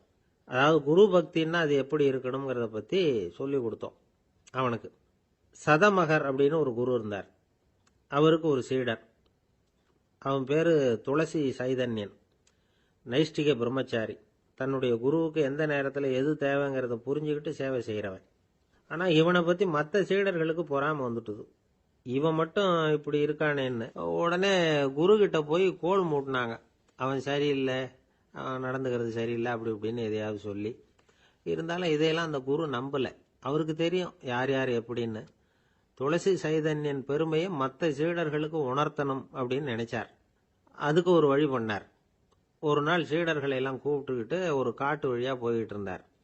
அங்கே ஒரு பெரிய மலை அருவி கொட்டிக்கிட்டு இருந்தது. குரு சீடர்கள் பக்கம் திரும்பினார். இந்த மலையின் மேலே இருந்து அந்த படுபாதாளத்தில் குதிக்கிறதுக்கு உங்களில் யார் தயார் அப்படின்னு கேட்டார். ஒரு சீடனும் வாயை திறக்கலை, ஒதுங்கி நின்றுக்கிட்டாங்க. பின்னாடி மூட்டை முடிச்சோடு வந்துக்கிட்டு இருந்தான் துளசி சைதன்யன். அவனை பார்த்தார். தப்பாருப்பா, நீ மேலே இருந்து அந்த அருவியில் குதி அப்படின்னார். அப்படியே செய்கிறேன் சுவாமின்னா ஓடி போய் பொத்துன்னு குதிச்சுட்டான். அடுத்த கணமே குருநாதர் தன்னுடைய யோக சக்தியால் பறந்து போய் அவன் கீழே விழுந்துடாமல் தாங்கி பிடிச்சி கொண்டுகிட்டு வந்துட்டார். மற்ற சீடர்களுக்கெல்லாம் ஒரு மாதிரி ஆயிட்டுது. அடுத்தபடியாக என்ன பண்ணலாம்னு யோசிச்சாங்க இவனை மாட்டி விடுறதுக்கு. ஒரு நாள் வெத்தலை அடிக்கிற ஒரு சின்ன உரலையும் உலக்கையையும் எடுத்து ஒளிய வச்சுட்டாங்க. சதமகர் சன்னியாசி இல்லை, அவர் வெத்தலை போடுவார். பல்லு சரியில்லை, அதனால் இடித்து தான் வெத்தலையை போடணும். திடீர்னு வெத்தலை பாக்கு கேட்டார். வழக்கமாக உரலில் இடித்து தர்றது தான் துளசியின் பழக்கம். உரலை தேடினா கிடைக்கல, என்ன பண்ணுறது? குரு கேட்டுவிட்டாரே, குரு சேவை தானே முக்கியம். என்ன பண்ணா, வெத்தலை பாக்க தன்னுடைய வாயில் போட்டு முன்னும் அதை எடுத்து அவர்கிட்ட கொடுத்துட்டான். குரு எதையோ படிச்சுக்கிட்டே அதை வாங்கி வாயில் போட்டுக்கிட்டார். துளசி, இன்னைக்கு தாம்பூலம் நல்லா இடிக்கப்பட்டிருக்கு, ருசியாக வேற இருக்குது, அதை இடித்த பாத்திரத்தை என் கண்ணால் பார்க்கணும்னு ஆசையாக இருக்குன்னு விட்டார். அதை மட்டும் அனுப்பி போய் நீ வர வேண்டான்னு வேற சொல்லிவிட்டார். இதை கேட்டதும் துளசி தவிச்சு போயிட்டான். இவன் போகாமல் எப்படி வாயை மட்டும் அனுப்பி வைக்க முடியும்? இவன் தவிக்கிறத பார்த்ததும் மற்ற சீடர்களுக்கெல்லாம் மனசுக்குள்ள ரொம்ப சந்தோஷம். துளசி கொஞ்சமும் யோசிக்கல, வாழை எடுத்தான், தன்னுடைய தலையவே அப்படியே அறுத்து வெட்டி எடுத்தான். இன்னொரு சீடங்கிட்ட கொடுத்துட்டான், எடுத்துட்டு போன்னு சொல்லி. கொண்டுட்டு போய் குரு முன்னாடி வைக்கிறாங்க. அந்த தலையில வாய் திறந்துருக்கு, வெத்தலை போட்டு முன்னு இருந்தது, தெரிஞ்சு போச்சு, சிவப்பா இருந்தது. அவனுடைய குரு பக்தியை இப்ப எல்லாரும் ஒத்துக்கிட்டாங்க. அதுக்கப்புறம் குரு சதமகர் தன்னுடைய அற்புத திறமையினால அந்த தலையை மறுபடியும் ஒட்ட வச்சுட்டார். துளசிக்கு உயிர் வந்துட்டுது. இப்படி ஒரு பெரிய கதை உண்டு. அதாவது துளசி சைதன்யன் அவனுடைய குரு பக்தி எப்படி அப்படின்னு கேட்டோம். ரொம்ப அபாரம் அப்படின்னு அந்த பையன் அடக்கமா, சும்மா விளையாட்டுக்காக தான் அப்படி அவங்ககிட்ட கேட்டோம். ஏன்பா, உன்னுடைய குரு பக்தியை என்கிட்ட காட்டுறதுக்கு உன்னோட கழுத்தை நீயே அறுக்கணும்னு நான் சொன்னா அதை நீ செய்வியா அப்படின்னு கேட்டோம். என்னுடைய கழுத்தை நானே அறுக்க வேண்டிய அவசியம் இல்லை சார் அப்படின்னா அவன். ஏண்டான்னு, அதே காரியத்தை தான் இனிமே நீங்க தினமும் செய்ய போறீங்களே சார் அப்படிங்கிறான். ஒருத்தர் ரொம்பவும் மகிழ்ச்சியா வந்துகிட்டு இருந்தார். என்ன விஷயம்னு விசாரிச்சேன். நான் தோத்து போயிட்டேன், அதுதான் மனசுக்கு மகிழ்ச்சியா இருக்கு அப்படின்னார். எனக்கு இது ரொம்ப ஆச்சரியமா போச்சு. இந்த உலகத்தில் தோத்து போறவங்க யாரும் மகிழ்ச்சியா இருக்கிறது இல்லை. அப்படி இருக்கிறப்ப இவர் இப்படி சொல்றாரே, எங்க தோத்து போனீங்கன்னு கேட்டேன். அதுக்கப்புறம் தான் அவர் விவரமா சொன்னார். என்னோட 5 வயசு குழந்தையோட நான் விளையாடிக்கிட்டு இருந்தேன். அந்த விளையாட்டில் என் குழந்தை ஜெயிச்சு விட்டுது, நான் தோத்து போயிட்டேன் அப்படின்னார் ரொம்ப உற்சாகமாக. நான் யோசித்து பார்த்தேன். அதாவது நாம் சின்ன குழந்தையா இருக்கிறப்போ எந்த விளையாட்டில் கலந்துக்கிட்டாலும் அதில் நாம தான் ஜெயிக்கணும்னு ஒரு வெறி நமக்குள்ளே இருக்கும். நம்மளை எதிர்த்து விளையாடுறவர் நல்லவரா கெட்டவரா, பெரியவரா சின்னவரா அப்படிங்கிறதெல்லாம் முக்கியம் கிடையாது. அவர் தோத்து போகணும், நாம ஜெயிக்கணும், அதுதான் முக்கியம். எதிரியை சந்தோஷப்படுத்த விளையாடுகிற கலை அப்ப நமக்கு தெரியறதில்ல. வாழ்க்கையில் ஒரு பக்குவம் வந்ததுக்கு அப்புறம் வெற்றி பெறணுங்கிற மன அழுத்தம் போயிடுது. போட்டியில ஜெயிக்கணுங்கிறத விட குழந்தைய சந்தோஷப்படுத்தணுங்கிறது முக்கியமா போச்சு. ஜெயிக்கணுங்கிற வெறி ஓடி போட்டுது. ஒரு குழந்தையா இருந்தப்போ நம்ம வளர்ச்சிக்கு உதவிய வெறி பெரியவனானதுக்கு பிறகு நமக்கு எதிரியா மாறுது. அதை சரியான சமயத்தில் நாம புரிஞ்சுக்கிட்டோம்னா போதும், நாம பொழைச்சிக்கலாம். ஒவ்வொரு மனுஷனுமே வாழ்க்கையோட அடுத்த கட்ட வளர்ச்சியில் அடி எடுத்து வைக்கிற நேரத்தில் தன்கிட்ட இருந்து ஏதோ ஒரு குணத்தை அல்லது தன் குணம் இருந்த ஏதோ ஒரு உறவை நாம இழக்கத்தான் வேண்டியிருக்குது. ஒரு கட்டம் வரைக்கும் உதவியா இருந்த குணம் அடுத்த கட்டத்துக்கு தடையா கூட மாறிடலாம். இந்த பரிமாண மாற்றத்துக்கு உள்ளாகிற ஒவ்வொருத்தரும் பிரத்யட்சமா இதை உணர்றாங்க.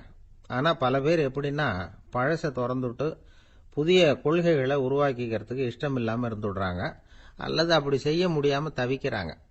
இதையெல்லாம் மீறி அந்த பழசை திறந்துட்டா அதை இழந்ததால உண்டாகிற மன அழுத்தம் சில காலத்துக்கு வருத்திக்கிட்டு தான் இருக்கும், வேற வழி இல்லை. ஆரோக்கியமான ஒரு முன்னேற்றத்துக்காக அந்த மன அழுத்தத்தை தாங்கிக்கத்தான் வேணும் அப்படிங்கிறாரு அந்த உலக புகழ்பெற்ற மேதை ஒருத்தர், இந்த ஸ்காட் பெக் அப்படிங்கிறவர்.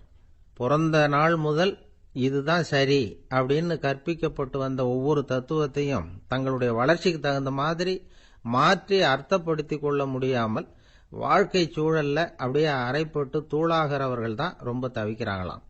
இதுதான் அவருடைய கருத்து. பெரும்பாலும் மனிதர்களுடைய நடுத்தர வயசுல, அதாவது 30 தாண்டுகிற சமயத்துல தான் இந்த தவிப்பு உண்டாவதுதான். இதை தான் மேற்கத்திய நாடுகளில் அடிக்கடி மிட் லைஃப் கிரைசிஸ் அப்படின்னு சொல்றாங்க. அப்பப்போ பழசையெல்லாம் தொலைச்சி விட்டு புதுசா பிறக்கிறதுக்கு கத்துக்கணும்.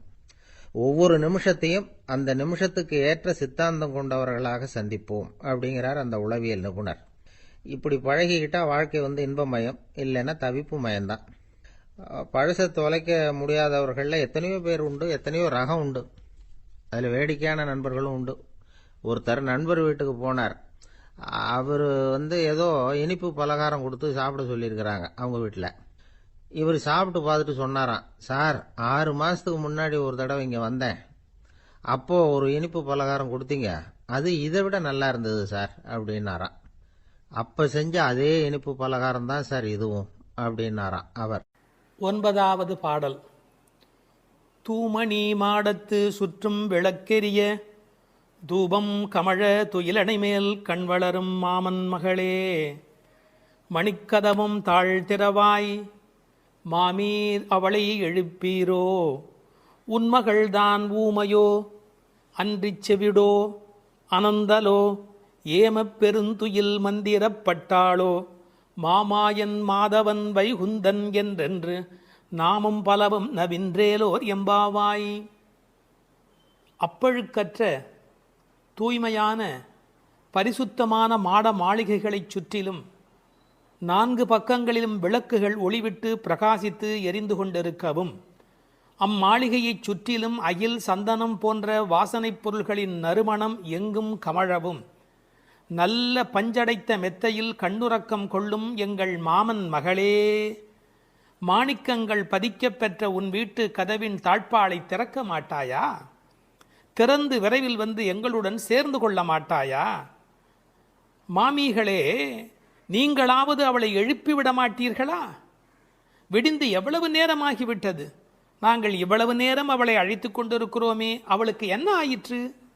ஒரு வார்த்தை கூட பதில் கூற மாட்டேன் என்கிறாளே, அவள் என்ன பேசும் திறனற்ற ஊமையா? அல்லது நாங்கள் அழைப்பது அவளுக்கு கேட்கவில்லையா, காது கேட்கவில்லையா? அல்லது ஆழ்ந்த பேருறக்கத்தில் படுத்து கிடக்கிறாளா? அல்லது யாரேனும் கட்டுப்படுத்தி அவளை பெருந்துயில் கொள்ளுமாறு செய்து விட்டார்களா?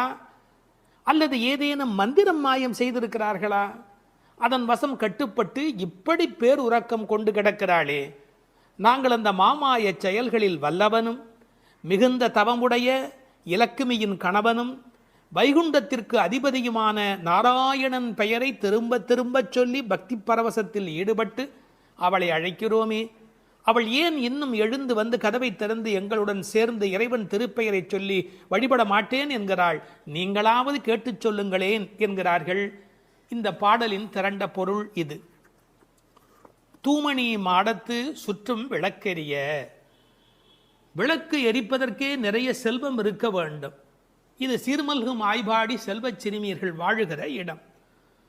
அந்த வீட்டினுடைய அமைப்பு எப்படி இருக்கிறது? தூய்மையான ரத்தின மணிகள் அப்படியே பதிந்து வைத்திருக்கிறார்கள். ஒரு குறிப்பு எழுதுகிறார்கள், அரசர்கள் அந்தப்புறத்திற்கு சிறந்த மணியை கொண்டு அற்புதமான கட்டடத்தை அமைப்பார்களாம். அங்கு வேண்டாம் என்று ஒதுக்கப்பட்ட கற்களை கொண்டுதான் அரண்மனையையே கட்டுவார்களாம். இது துவளில் மண்டபம், அது தூமணி மாடம் என்று அதற்கு ஒரு விளக்கம் சொல்கிறார்கள். ஆக இழைத்து இழைத்து தூய்மையான மணியினை கொண்டு வந்து கட்டியிருக்கிறார்கள். அது ரத்தின மணி. இந்த பெண் எழுந்திருந்திருக்க வேண்டும், எழுந்திருக்கவில்லை. ஒரு வித்தியாசம் இருக்கிறது. ஒரு குடும்பம் விழிப்பதற்கு முன்பு விழிக்க வேண்டியவள் அந்த வீட்டில் இருக்கிற பெண். ஏனென்றால் ஆண் எழுந்தால் அவனை மட்டும்தான் சுத்தம் செய்து கொள்கிறான், பெண் எழுந்தால் அந்த வீடே சுத்தமாகிறது என்று ஒரு பொன்மொழி சொல்வார்கள். எனவே ஒரு பெண்ணாகி இருக்கிறவள் இப்படி உறங்கிக் கொண்டிருக்கலாமா? தூமணி மாடத்து சுற்றும் விளக்கெரிய. 4 புறங்களிலும் நல்ல விளக்கு எரிந்து கொண்டிருக்கிறது. அது மட்டுமல்ல, அகில் சந்தனம் போன்ற நறுமண புகை வீசுகிறது. தூபம் கமழ. செல்வச் செழிப்பு. துயிலணை மேல் கண் வளரும். அது தூங்குவதற்காகவே அமைக்கப்பட்டிருக்கிற ஒரு பெரிய மெத்தை. அதாவது அந்த மெத்தையை பார்த்தாலேயே வா வா வா வந்து படு என்று அழைப்பதை போல 5 விதமான சிறப்புகள் அமைந்திருக்கக்கூடிய பஞ்சனை அது. அதில் அழகு இருக்கிறது, மென்மை இருக்கிறது, குளிர்ச்சி இருக்கிறது, சுகம் இருக்கிறது. அப்படிப்பட்ட அருமையான அந்த பஞ்சனையின் மீது அவள் படுத்திருக்கிறாள். தமிழிலே தூங்குகிறார்கள் என்று சொல்ல மாட்டார்கள், கண்வளராய் என்று சொல்வார்கள், மங்களம் கருதி. ஏன்னால் தூங்கிவிட்டார் என்றால் அமங்கலமாகிவிடுமே என்பதற்காக கண்வளராய் என்று சொல்லை பயன்படுத்துவது வழக்கம். சின்ன வயதிலிருந்து குழந்தை கண் வளருது என்று ஒரு வார்த்தை சொல்வார்கள். அதில் ஒரு விஞ்ஞான குறிப்பே இருக்கிறது. உண்மையிலேயே கர்ப்பத்தில் குழந்தை தூங்குவதால் தான் வளருகிறது. அது ஒரு 10 மாத காலம் தாயின் கர்ப்பத்தில் கண் திறக்காது. கண் திறந்து விட்டால் ஊமை, அது விதவிதமான குறைபாடு உடைய ஊனமான குழந்தையா வந்து பிறக்கும் என்று விஞ்ஞான குறிப்பு இருக்கிறது. அந்த குழந்தை கண்களை மூடிக்கொண்டு தூங்கிக் கொண்டே இருக்கும். அதில் என்ன ஆச்சரியம் என்று கேட்டால், அப்போதான் அது வளருகிறது. ஒரு புள்ளியிலிருந்து ஒரு குழந்தையாக முழுமையாக வளருகிறது. அந்த கண் வளருதல் என்பதிலே தூங்கும் போது வளர்ச்சி நிகழ்கிறது என்கின்ற ஒரு குறிப்பு இருக்கிறது. மனிதனுக்கு கூட தூக்கம் அவசியம். ஏன்னா உடம்பில் இருக்கிற செல்கள் தங்களை புதுப்பித்துக் கொள்வதற்கு மனிதன் தூங்க வேண்டியிருக்கிறது. அடுத்து உறவு சொல்லி அழைக்கிறாள். மாமன் மகளே. இவள் அந்தணகுல பெண் என்றாலும் 1000 குலமகளாக ஆகும் விருப்பத்தின் காரணமாக ஒரு சம்பந்தத்தை ஏற்படுத்திக் கொள்கிறாளாம். இதை உரையாசிரியர்கள் எழுதும்போது ஒரு அழகான வாக்கியமாக குறிப்பிடுகிறார்கள். திருவாய்ப்பாடியிலே ஒரு பிரகிருதி சம்பந்தம் தனக்கு உஜ்ஜீவன ஹேதுவாக ஆண்டாள் ஆசைப்பட்டபடி. அழகிய மணவாள பெருமாள் நாயனாருடைய வியாக்கியானத்திலே திருவாய்ப்பாடியிலே ஒரு பிரகிருதி சம்பந்தம் தனக்கு உஜ்ஜீவன ஹேதுவாக ஆண்டாள் ஆசைப்பட்டபடி மாமன் மகளே என்று உறவு சொல்லி அவள் அழைக்கிறாள். மணிக்கதவம் தாழ்த்திரவாய். அது உள்ளிருப்பது வெளியே தெரியும்படி அமைக்கப்பட்டிருக்கிற ஒரு வீடு. அவள் எப்படி தூங்குகிறாள் என்பது கூட வெளியே தெரிகிறது. அந்த கட்டில், அந்த மெத்தை, அந்த விளக்கு எரிகிறது. இந்த பாடலே மிக ரசமான ஒரு பாடல். திருப்பாவையில் 30 பாட்டு அழகு என்று சொன்னால் இந்த பாட்டுக்கு என்று தனியான ஒரு ரசனை உலகத்தில் தனியான ஒரு கூட்டமே உண்டு. மணிக்கதவம் தாழ்த்திரவாய், நீ வந்து திற. ஏன்னா எழுந்து வந்து திறக்கிற போது நாங்களா திறந்து கொண்டு உள்ளே வந்தால் அது மரியாதையாக இருக்காது ஒரு வீட்டுக்குள்ளே. நீ வந்து திற. ஆனால் அவள் அசைவதாக தெரியவில்லை. அவளுடைய அம்மா எழுந்து விட்டாள். அவள் மற்ற வேலைகள் பார்த்து கொண்டிருக்கிறாள். அதனால உறவு சொல்லி அவளை அழைக்கிறார்கள். மாமீர், அவளை எழுப்பீரோ? நீங்கள் அவளை எழுப்பிவிடக்கூடாதா? அப்படி தூங்கி கொண்டிருக்கிறாளே. உன் மகள்தான் தன்னுடைய தோழியினுடைய தாயை பார்த்து சொல்கிறாள், உன் மகள்தான் ஊமையோ அன்றி செவிடோ. என்ன பொருள் தெரியுமா? பேச்சு வராதவர்கள் என்று பொருள் அல்ல. ஊமை என்ற சொல்லுக்கு இறை நாமம் சொல்லாதவர் என்று பொருள் என்று எழுதுகிறார். இறைவனுடைய நாமத்தை சொல்ல வேண்டிய சந்தர்ப்பத்தில் சொல்லவில்லை என்றால் பிறகு நாக்கிருந்து என்ன பையன்? பேசாத நாளெல்லாம் பிறவா நாளே என்பார்கள் அல்லவா? உண்ணா நாள் என்பது இந்த உலகத்தில் சாப்பிடாத நாள் அல்ல, உன்னை வணங்காத நாள் தான் உண்மையிலேயே உண்ணா நாள் என்று குறிப்பிடுவார்கள். ஊமையோ அன்றி செவிடோ என இறைவன் புகழ் கேளாத செவி என்ன செவியே என்று சிலப்பதிகாரம் பேசும்.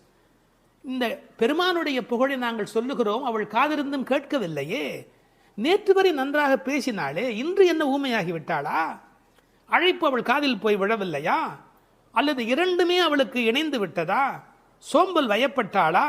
யாரேனும் மந்திரம் மாயம் செய்து விட்டார்களா? என்ன நடந்து விட்டது?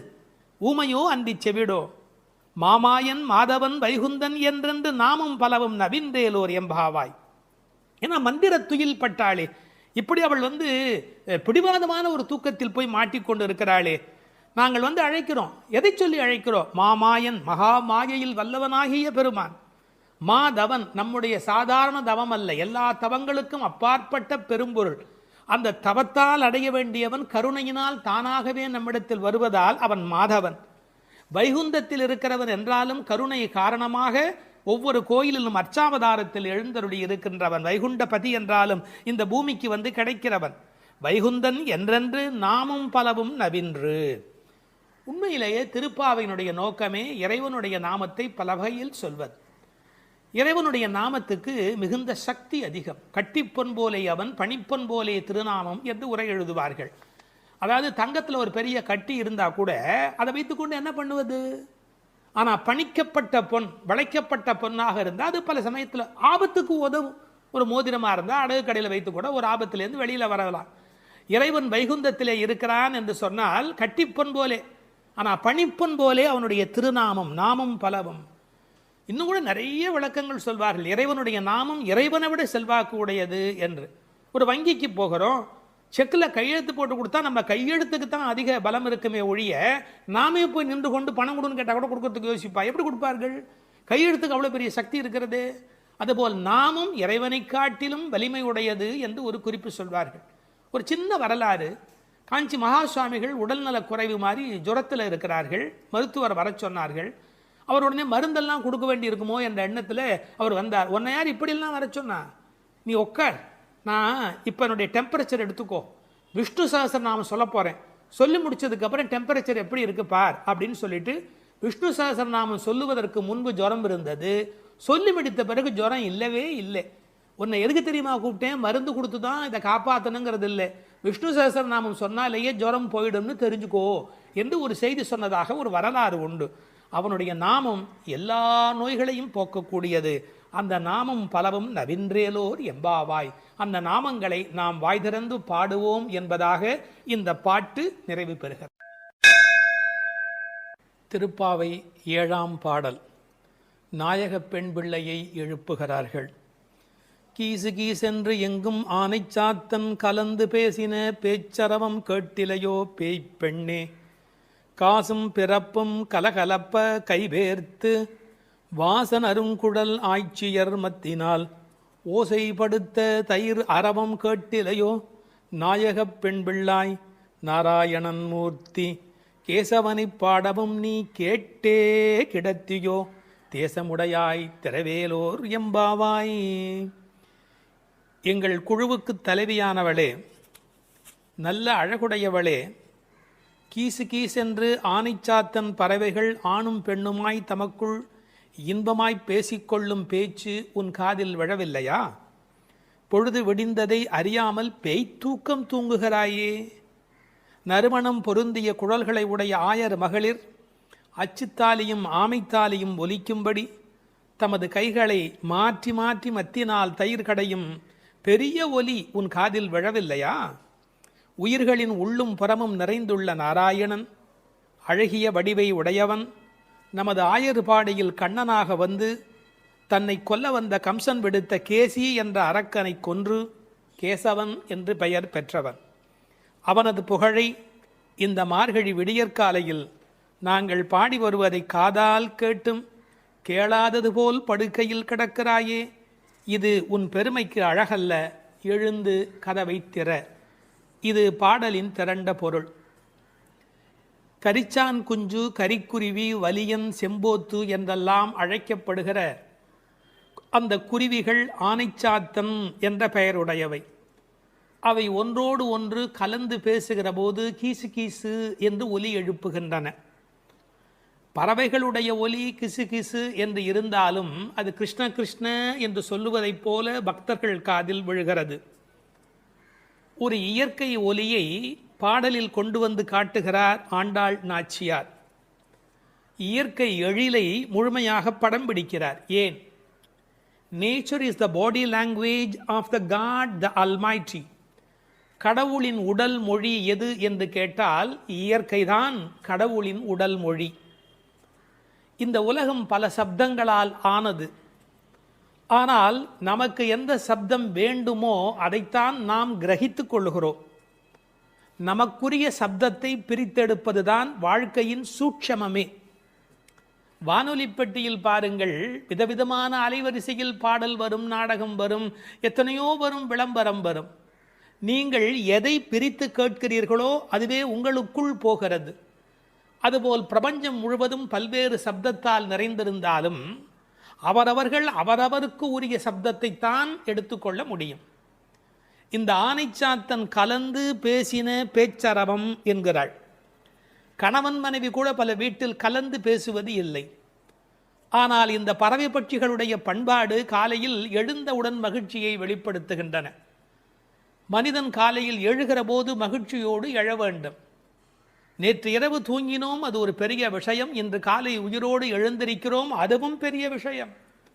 அதனால் மகிழ்ச்சியோடு அந்த மகிழ்ச்சியை கடவுளுக்கு நன்றி சொல்வதைப் போல பறவை பட்சிகள் சப்தஜாலம் எழுப்புகின்றன. அவை பேசின பேச்சரவம் என்று ஒரு வார்த்தை பயன்படுத்துகிறார். பேச்சு என்பது தெளிவானது, அரவம் என்பது ஒலியை குறிப்பது, ஓசையை குறிப்பது. பெரிய சப்தத்துக்கு அரவம் என்று பொருள் வரும். இவர்கள் தனித்தனியாக பேசுகிறார்கள், மொத்தமாக கேட்கிற போது சப்தம் மட்டும்தான் கேட்கிறது. எதையுமே கூட்டமாக குழப்பிக்கொண்டால் நமக்கு புரிய போவதில்லை. கூர்ந்து தனியாக கவனித்தால்தான் பேச்சு கிடைக்கும், இல்லை என்றால் அரவம் தான் கிடைக்கும். பேசின பேச்சரவம் கேட்டிலையோ பேய்ப்பெண்ணே. இந்த பாடல்ல மோனை பேசின பேச்சரவம் கேட்டிலையோ பேய் பெண்ணே, அந்த பகரம் மோனையாக அமைந்திருப்பது ஒரு பெரிய அழகு. நீங்கள் உண்மையில் நல்ல விழிப்பில் இருந்தால், காலையில் மகிழ்ச்சியாக இருந்தால், பறவைகளின் குரல் மட்டுமல்ல, அவை தங்கள் சிறகுகளை சிலுசிலுப்பதை கூட நம்மால் கவனிக்க முடியும். அப்படி இவர்கள் அந்த ஆனைச்சாத்தனுடைய ஒலியை கேட்டு மகிழ்கிறார்கள். முதலிலே ஒன்னிரண்டு ஒலி எழுப்பியது, அதனால் கேட்கவில்லை என்று இந்த உள்ளே படுத்திருக்கிறவள் சொல்ல முடியும். அடி ஒன்று ரெண்டு அல்ல, இப்போது அரவம் பெரிதாக கூச்சல் போடுகிறதே, உனக்கு புரியவில்லையா என்ற அர்த்தத்தில் பேசின பேச்சரவம் என்றார்கள். இவள் உறக்கத்தை பேய்ப்பெண்ணே, பேய்போல் தூங்குகிறாயே என்று கேட்கிறார்கள். உண்மையிலே பேயாய் அலைகிறான் என்றுதான் சொல்வார்களே ஒழிய பேயாய் தூங்குகிறான் என்று சொல்ல மாட்டார்கள். ஒரே விஷயத்தில் தீவிரத்தன்மை காட்டுகிற போது என்ன இப்படி பேய் மாதிரி அலையரே என்று பேசுவது வழக்கம். இவள் தீவிரத்தன்மையினாலே, கண்ணன் மீது கொண்ட காதலினாலே இப்படி கிடக்கிறாளா, அல்லது தமஸ் என்கிற தாமத குணத்தின் காரணமாக இப்படி கிடக்கிறாளா? இது ஒரு பெரிய கேள்வி. சில பேர் ஒரு கோயில் குடமுழுக்குக்கு வேலை செய்வார்கள், பேயாக வேலை செய்வார்கள். அந்த குடமுழுக்கு வெற்றி பெறுவதற்கு வேண்டிய வகையில் அல்லும் பகலும் பாடுபட்டு கொண்டே இருப்பார்கள். குடமுழுக்கு வேளையில் போய் தூங்கி விடுவார்கள். இந்த உழைத்த களைப்பு காரணமாக அந்த கும்பாபிஷேகம் நடக்கிற போது போய் தூங்கி விடுவார்கள். அப்படி ஒருவேளை இன்றைக்கு நோன்புக்கு போகிறோமே, நீ இப்படி தூங்கலாமா? நாயக பெண்பிள்ளாய் முதலில் பேய்ப்பெண்ணே என்று அழைத்தவர்கள் பின்னாலே நாயக பெண்பிள்ளாய் தேசமுடையாய் என்று அழைக்கப் போகிறார்கள். பேய் என்றவுடன் தாழ்வாய் நினைத்துவிட வேண்டாம். பேயனாய் ஒழிந்தேன் எம்பெருமானுக்கே யானும் ஒரு பேயனே என்று குலசேகர ஆழ்வார் அருமையாக அதை வேறு ஒரு கோணத்தில் பாடி காட்டுகிறார். இவர்களை எழ ஒட்டாதபடிக்கு செய்வது எது என்றால், அந்த கண்ணன் மீது கொண்ட அளவற்ற காதல் அல்லது பிரேமை ஒரு காரணமாக இருக்கலாம். அடுத்த ஒரு ஓசையை வர்ணிக்கிறார், இயற்கையை சொல்லி நமக்கு புரிய வைக்கிறார். பெண்கள் தயிர் கடைகிறார்கள். அந்த பெரிய ஆட்சிமார்கள் தயிர் கடைகிற போது அவர்கள் கழுத்தில் அணிந்திருக்கிற தாலி, அதுவும் காசும் பிறப்பும் கலகலப்ப கைவேர்த்து, அச்சுத்தாலி ஆமைத்தாலி என்பார்கள். இதை கொஞ்சம் புரிந்து கொள்வது கடினம். இளம் வயதிலிருந்தே பெண்களுக்கு தங்க காசு கொடுத்து கொண்டே வருவார்கள். அந்த தங்க காசு தான் பெண்ணுக்கு உண்மையிலேயே மிகப்பெரிய சீதனம். அவர்களுக்கு தங்கத்தின் மூலம் சேமிப்பு நிகழும். தங்கள் சேமிப்பை காசாக்கி கையிலே வைத்திருப்பார்கள். திருமணமாகி அடுத்த வீட்டுக்கு போகிற போது அவர்களுக்கு ஆமைத்தாலி, கொஞ்சம் புடைத்த மாதிரி 2 உருண்டையாக இருக்கும், அதற்கு ஆமைத்தாலி என்று பெயர்.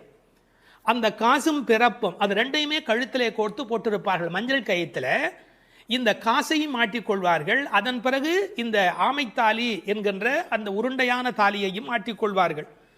அப்படி தயிர் கடைகிற போது ரெண்டும் ஒன்றோடு ஒன்று மோதி ஒரு பெரிய ஒலியை எழுப்புகிறது. என்ன டிராமாட்டிக்காக அதை கொண்டு வந்து நம்முடைய கண் முன்பாக காட்டுகிறாள் பாருங்கள். கண் முன்பாக அந்த காட்சி படப்பிடிப்பு போல வந்து நிற்கிறது. காலையில வெண்ணெய் கடைகிறார்கள். ஏன் தெரியுமா? வெயில் ஏறி விட்டால் வெண்ணெய் உருகிவிடும், கண்ணனும் விட்டு வைக்க மாட்டார். எனவே அதிகாலையிலே கடைய வேண்டும் என்று வெண்ணெய் கடைகிறார்கள். பகவான் ராமகிருஷ்ணர் ஓர் உதாரணம் சொல்லுகிறார். வெண்ணெய் கடைகிறவர்கள் விடியற்காலையில் கடைவார்கள். காரணம், வெயில் வந்து விட்டால் வெண்ணெய் இளகிவிடும். அதுபோல் பக்தி வர வேண்டிய வயது இளம் வயது. உங்களுக்கு வயதாகிவிட்டால் உலகத்தின் வெப்பத்தில் அது உருகி ஓடிவிடும். எனவே இளம் வயதில் பக்தி வெண்ணெய் திரள வேண்டும், காலையில் மோர் கடைவது தயிர் கடைவது போலே என்று பகவான் ராமகிருஷ்ணர் ஒரு கருத்து சொல்வார்.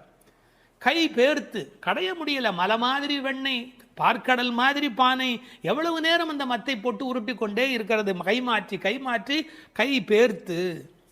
காலையிலேயே இந்த பெண்கள் தலையில் பூச்சூடி இருக்கிறார்கள். இவர்கள் குழலுக்கே வாசம் இருக்கிறது. வாசனரும் குழலாய்ச்சியர் மத்தினால் ஓசைப்படுத்த தயிர் அரவம் கேட்டிலையோ. அந்த ஓசையிலே ஒரு அழகு இருக்கிறது. பித்தகோரஸ் கொல்லர் பட்டறையிலே ஏற்படுகிற ஒலியை வைத்துக்கொண்டு அந்த இரும்பின் அடர்த்தி என்ன என்று சொல்ல முடியும் என்று சொல்கிறார். அடர்த்தியான இரும்பு வர வர அதை தட்டுகிற அந்த ஒலி ஓசை மாறிக்கொண்டே போகும் என்று சொல்லுகிறார். ஒலி அழகை பற்றி மகாகவி பாரதி ஒரு மனிதனை ஒலியும் ஓசையும் என்ன பாடுபடுத்துகிறது என்பதை குறிப்பிடுகிறார். காணப்பறவை கலகலமெனும் ஓசையிலும், காற்று மரங்களிடை காட்டும் இசைகளிலும், ஆற்று நீரோசை அருவி ஒலியினிலும், நீலப் பெருங்கடல் என் நேரமுமே தான் இசைக்கும் ஓலத்திடையே உதிக்கும் இசையினிலும், மானுட பெண்கள் வளரும் ஒரு காதலினால் ஊனுருக பாடுவதில் ஊரிடும் தேன் வாரியிலும், ஏற்ற நீர்ப்பாட்டின் இசையினிலும், நெல்லிடிக்கும் கோற்றொடியார் குக்குவென கொஞ்சும் ஒலியினிலும், சுண்ணமிடிப்பாதம் சுவை மிகுந்த பண்களிலும், பண்ணை மடவார் பழகுபல பாட்டினிலும், வட்டமிட்டு பெண்கள் வளைக்கரங்கள் தாமொலிக்க கொட்டி இசைத்திடுமோர் கூட்டமுத பாட்டு கோரஸ் கூட்டமுத பாட்டினிலும், வேயின் குழலோடு வீணை முதலாம் மனிதர் வாயினிலும், கையாலும் வாசிக்கும் பல்கருவி நாட்டினிலும், காட்டிலும் நாளெல்லாம் நந்தொலிக்கும் பாட்டினிலும் நெஞ்சை பறிகொடுத்தேன் பாவினான் என்று மகாகவி பாரதி பாடுகிறார். இசையினுடைய வலிமை அது.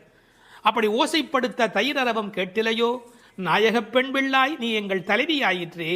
நாராயணன் மூர்த்தி எப்பேற்பட்ட வலிமையுடையவன், எப்பேற்பட்ட பெருமையுடையவன் எம்பெருமான். அந்த எம்பெருமான் திருப்பெயரையும் கல்யாண குணங்களையும் பேசுவதுதான் பாசுரத்தினுடைய நோக்கமே. கேசி என்கிற ஒரு அரக்கனை வென்றவன், அதனால் கேசவன் என்கிற பெயரை பெற்றவன். கேசவனை பாடவும் நீ கேட்டே கிடத்தியோ. ராமாவதார காலத்திலே கரதூஷண வதம் முடிந்தவுடனே சீதை ஓடி வந்து கட்டிக்கொள்கிறாள்.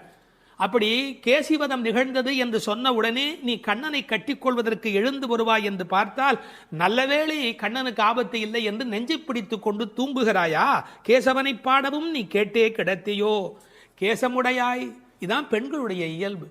எவ்வளவுதான் பெண்கள் மாறினாலும் அடுத்த பெண்ணினுடைய கூந்தல் எவ்வளவு நீளம் என்பதை பற்றி யோசிப்பார்கள். கேசமுடையாய் திரவேலோர் எம்பாவாய் என்று இந்த பாசுரம் நிறைவு பெறுகிறது. ஒரு சிறு திருத்தம். தேசமுடையாய் என்றும் ஒரு பாடம் உண்டு. கேசமுடையாய் என்பதை விட தேசமுடையாய் என்ற பாடல் வரியிலே பொருள் ஆழம் சுவை கூடுதலாக இருக்கிறது என்று கருதுவதற்கு இடமுண்டு. காரணம், அவள் அழகான கூந்தலை உடையவள் என்ற பொருளிலே 1-2 பதிப்புகளிலே கேசமுடையாய் என்கிற பாடம் இருக்கிறது. ஆனால் தேசமுடையாய் என்ற சொல்லுக்கு பொருள் ஒளியுடையவளே என்பது பொருள்.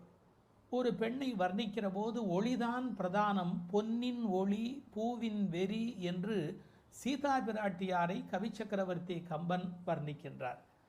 கண்ணனுடைய நினைப்பில் எப்போதும் ஒளி உடையவளாக விளங்குகின்றாள் என்ற பொருளிலே தேசமுடையாய் என்கிற பாடம் சுவையான, அழுத்தமான, ஆழமான, பெரும்பகுதி பதிப்புகளில் காணப்படுகிற பாடம் என்பதையும் சொல்லிக்கொள்ள விரும்புகிறேன். வணக்கம்.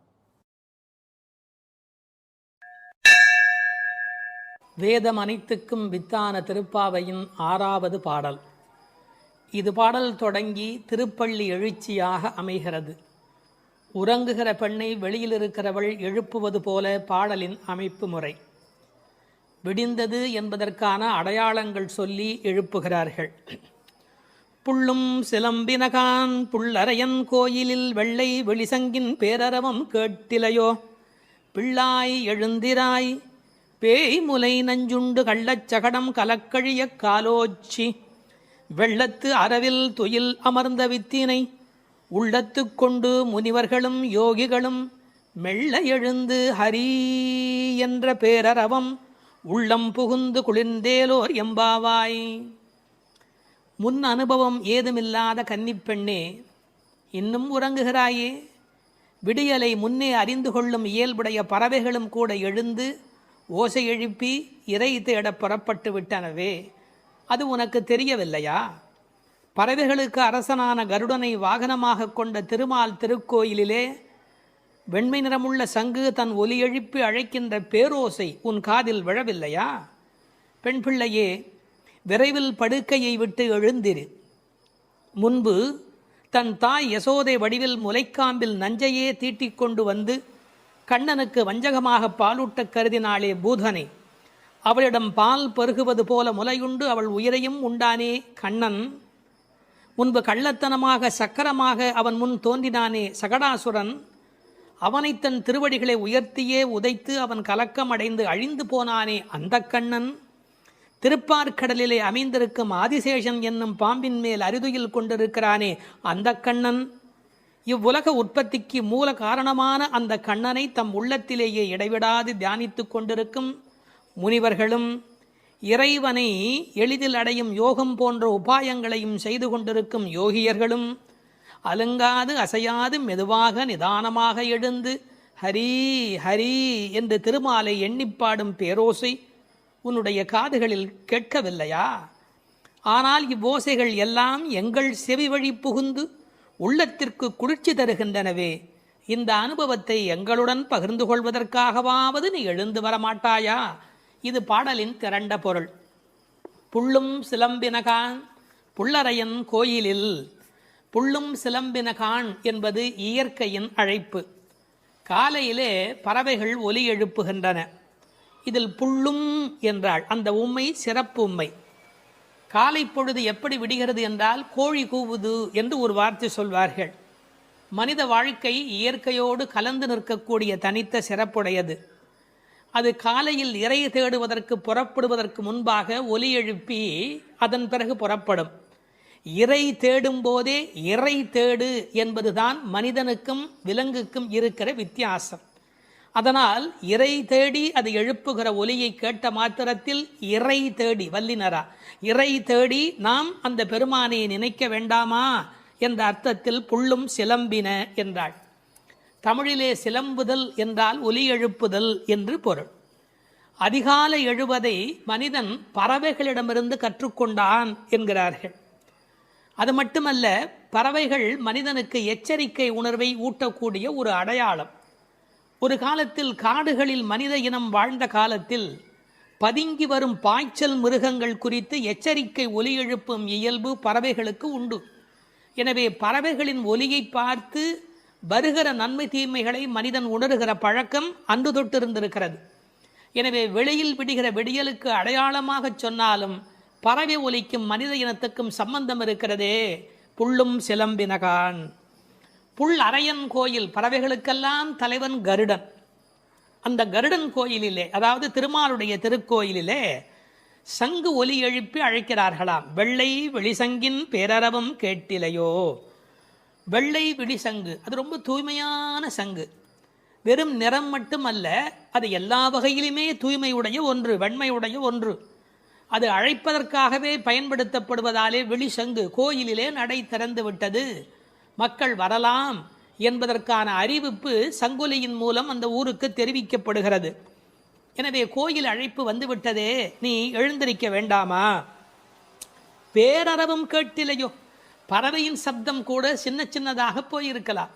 இது எத்தனை பெரிய ஒலி, சங்கு ஒலி எழுப்புகிறார்களே, ஊருக்கே கேட்க வேண்டும் என்று எழுப்புகிறார்களே, உனக்கு தெரியவில்லையா? சங்குக்கும் ஆண்டாளுக்கும் இடையில் இருக்கிற தொடர்பு நாச்சியார் திருமொழி நன்கு படித்தவர்களுக்கு தெரியும். கற்பூரம் நாருமோ, கமலப்பூ நாருமோ, திருப்பவளச் செவ்வாய்தான் தித்தித்திருக்குமோ, மறுப்பொசித்த செங்கண்மால் வாய்ச்சுவையும் நாற்றமும் விருப்புற்று கேட்கின்றேன், சொல்லாழி வெண்சங்கே என்று சங்கரை பாராட்டி மகிழ்ந்தவள் ஆண்டாள் நாச்சியார். எனவே வெள்ளை வெளிசங்கு, அதற்கு என்ன பெருமை என்றால் ஓங்கார ஒலி எப்போதும் சங்கிலே காதில் வைத்தால் கேட்டுக்கொண்டே இருக்கும். நமக்கு ஒரு ஆச்சரியம், கண்ணனாகிய கடவுள் குடியிருக்கிற ஊரில் வேறு ஒரு கோயிலா? கோயில் அழைப்பு என்றால் ராமாயணம் படிக்கிற போது ராமன் நாராயணனை போய் வணங்கி வந்த செய்தி இருப்பதைப் போல கண்ணன் ஊரிலும் திருமால் கோயில் இருந்திருக்கிறது. இதில் புறவிடியல் பற்றி பேசினாலும் உண்மையில் அகவிடியலை பற்றி நாம் சிந்திக்க கடமைப்பட்டிருக்கிறோம். இதெல்லாம் காலை நேரத்து அடையாளங்கள். ஆன்மீக விடியல் என்பது ஏற்பட வேண்டும் என்றால் அறியாமை, இருட்டு போக வேண்டும். நீங்கள் இருட்டை விரட்டிவிட முடியுமா? இந்த உலகத்தில் என்ன முயன்றாலும் இருட்டை விரட்ட முடியுமா? ஒரே ஒரு வேலை இருக்கிறது, ஒரு வெளிச்சத்தை நிறுவுவதுதான் மனிதன் செய்ய வேண்டிய வேலை. எல்லாரும் உட்கார்ந்து கொண்டு இருட்டே போ, இருட்டே போ, இருட்டே போ என்றால் போகாது. ஆனால் ஒரு விளக்கை ஏற்றி வைத்தால் இருட்டு காணாமல் போய்விடும். அதுபோல் நம்முடைய அஞ்ஞானம், அறியாமை என்ற மன இருள் நீங்க வேண்டுமென்றால் நாராயணன், இறைவன், பரம்பொருள் என்ற ஒற்றை விளக்கு நமக்கு போதுமானது. அதை சொல்லிவிட்டு பிள்ளாய் எழுந்திராய் என்கிறார். பெண் பிள்ளைகளை ஏ பிள்ளை என்று அழைப்பது தமிழ் மண்ணிலே இருக்கிற ஒரு மரபு. என்ன பிள்ளை இப்படி பேசிக்கிட்டே இருக்கிறியே அப்படிம்பாங்க. அது சிறு பிள்ளைகளை சொல்லுகிற வழக்கம் உண்டு. பிள்ளாய் எழுந்திராய். இந்த பிள்ளாய் என்பதில் இருக்கிற அழகு, சிறுபிள்ளைத்தனமாக நடந்து கொள்கிறாயே. உனக்கு கோயிலுக்கு வந்து முன் அனுபவம் இல்லையா? இந்த சபரிமலைக்கு போகிற போது கன்னிசாமி என்று அழைத்து கொண்டு போவார்கள். எல்லாரும் எழுந்திருக்கிற நேரத்தில் அவர் எழுந்திருக்க மாட்டார், அந்த முறையாக பூஜையில் கலந்து கொள்ள மாட்டார். கன்னிசாமி அவருக்கு விவரம் தெரியல என்று எல்லோரும் சொல்வார்கள். இந்த பிள்ளை எழுந்திருக்கவில்லை, பிள்ளாய் எழுந்திராய் என்றார். அவள் எழுந்திராமைக்கு காரணம் சோம்பல் மட்டுமல்ல, சோம்பலை தாண்டி இன்னொன்றும் இருக்கலாம். என்ன? கிருஷ்ண மயக்கம் என்றும் காரணமாய் இருக்கலாம். மிக முதிர்ந்த நிலை ஒரு காரணமாய் இருக்கலாம். அவளுக்கு அதிர்ச்சி உண்டாகும்படியாக எழுப்புவதற்கு உரிய கண்ணபெருமானுடைய வரலாறுகளை சொல்லுகிறார்கள். பேய்முலை நஞ்சு உண்டு பூதனே என்ற ஒரு அரக்கி தாய்முலைப்பாலில் அமுதிருக்க தவழ்ந்து தளநடை இட்டு சென்று பேய் முலைவாய் வைத்து நஞ்சு உண்டு பித்தன் என்றே பிறர் ஏசன் என்றாய் திருமங்கையாழ்வார் பாடுகிறார். அதாவது தாயிடத்தில் அமுது உண்ணாமல் பேயிடத்தில் போய் உண்டு அவளுக்கு மேலே போவதற்கான வழிமுறையை செய்த பூதனையினுடைய வரலாறு, அரக்கியின் வரலாற்றை சொல்லுகிறார். அடுத்து இன்னொரு வரலாறு, கள்ளச்சகடம் கலக்கழிய காலோச்சி. கள்ளச்சகடம், சகடாசுரன் என்ற ஒரு அசுரன் வஞ்சனையான வடிவத்தில் சக்கரமாய் வருகிறான். அப்போது பெருமான் என்ன செய்தார்? தம் கால்களாலே எட்டி உதைத்தார். தன்னை நேடி வந்த ஆபத்தை அவர் விரட்டுகிறார். என்ன நயம் சொல்வார்கள் தெரியுமா? பெருமாளுடைய திருவடி நம்முடைய கஷ்டத்தை போக்குகிறது என்பதையும் தாண்டி பெருமாளின் துன்பத்தையே போக்கக்கூடியது. இப்படிலாம் அர்த்தம் சொல்லலாமா என்று கேட்பார்கள். உயர்வர உயர்நலம் உடையவன் எவனவன், மயர்வர மதிநலம் அருளினன் எவன் அவன். இந்த பாசுரத்திலே துயரரு சுடரடி என்று ஒரு வாசகம் வரும். அந்த துயரரு சுடரடி என்பதற்கு வியாக்கியானம் செய்த பெருமக்கள் நம்முடைய துயர் என்று கூட அர்த்தம் செய்ய வேண்டிய அவசியமில்லை. பக்தனுக்கு அனுகிரகம் பண்ணுவதற்கு திருவடி இருந்தும் பக்தன் தன்னிடத்தில் வந்து அதை பெறாத போது பகவான் துயரமுறுகிறான். தாய் தன்னுடைய முலைப்பாலை தரையிலே பிச்சுமா போல அருளை அவன் பக்தர்களுக்கு வழங்குகிறான் என்று எழுதினார்கள். எனவே பெருமானுடைய திருவடி பெருமானுடைய துன்பங்களையே நீக்கியது என்றும் பொருள் கொள்ளலாம். மனிதர்களுக்கு ஒவ்வாதது ரெண்டு காரம், ஒன்று அகங்காரம், மமகாரம். அப்படி தோன்றிய அசுரர்களை அவன் அழித்திருக்கிறான். வெள்ளத்தரவில் துயிலமர்ந்த வித்து, இந்த உலகத்துக்கெல்லாம் மூலமான வித்து. நல்ல தண்ணீர் நனைத்துதான் விதையை நடுவார்கள். இவன் வெள்ளத்து அரவில் பார்க்கடலிலே பாம்பிலே படுத்திருக்கிறான். வெள்ளை வெள்ளத்தின் மேலொரு பாம்பின் மிசை கள்ள நித்திரை கொள்ளும் பரமன் என்பார்கள். நீர் குளிர்ச்சி, பாம்பு குளிர்ச்சி, அந்த குளிர்ச்சிக்கு மேல் குளிர்ச்சியாக கண்ணபெருமானுடைய தோற்றம் குளிர்ச்சி.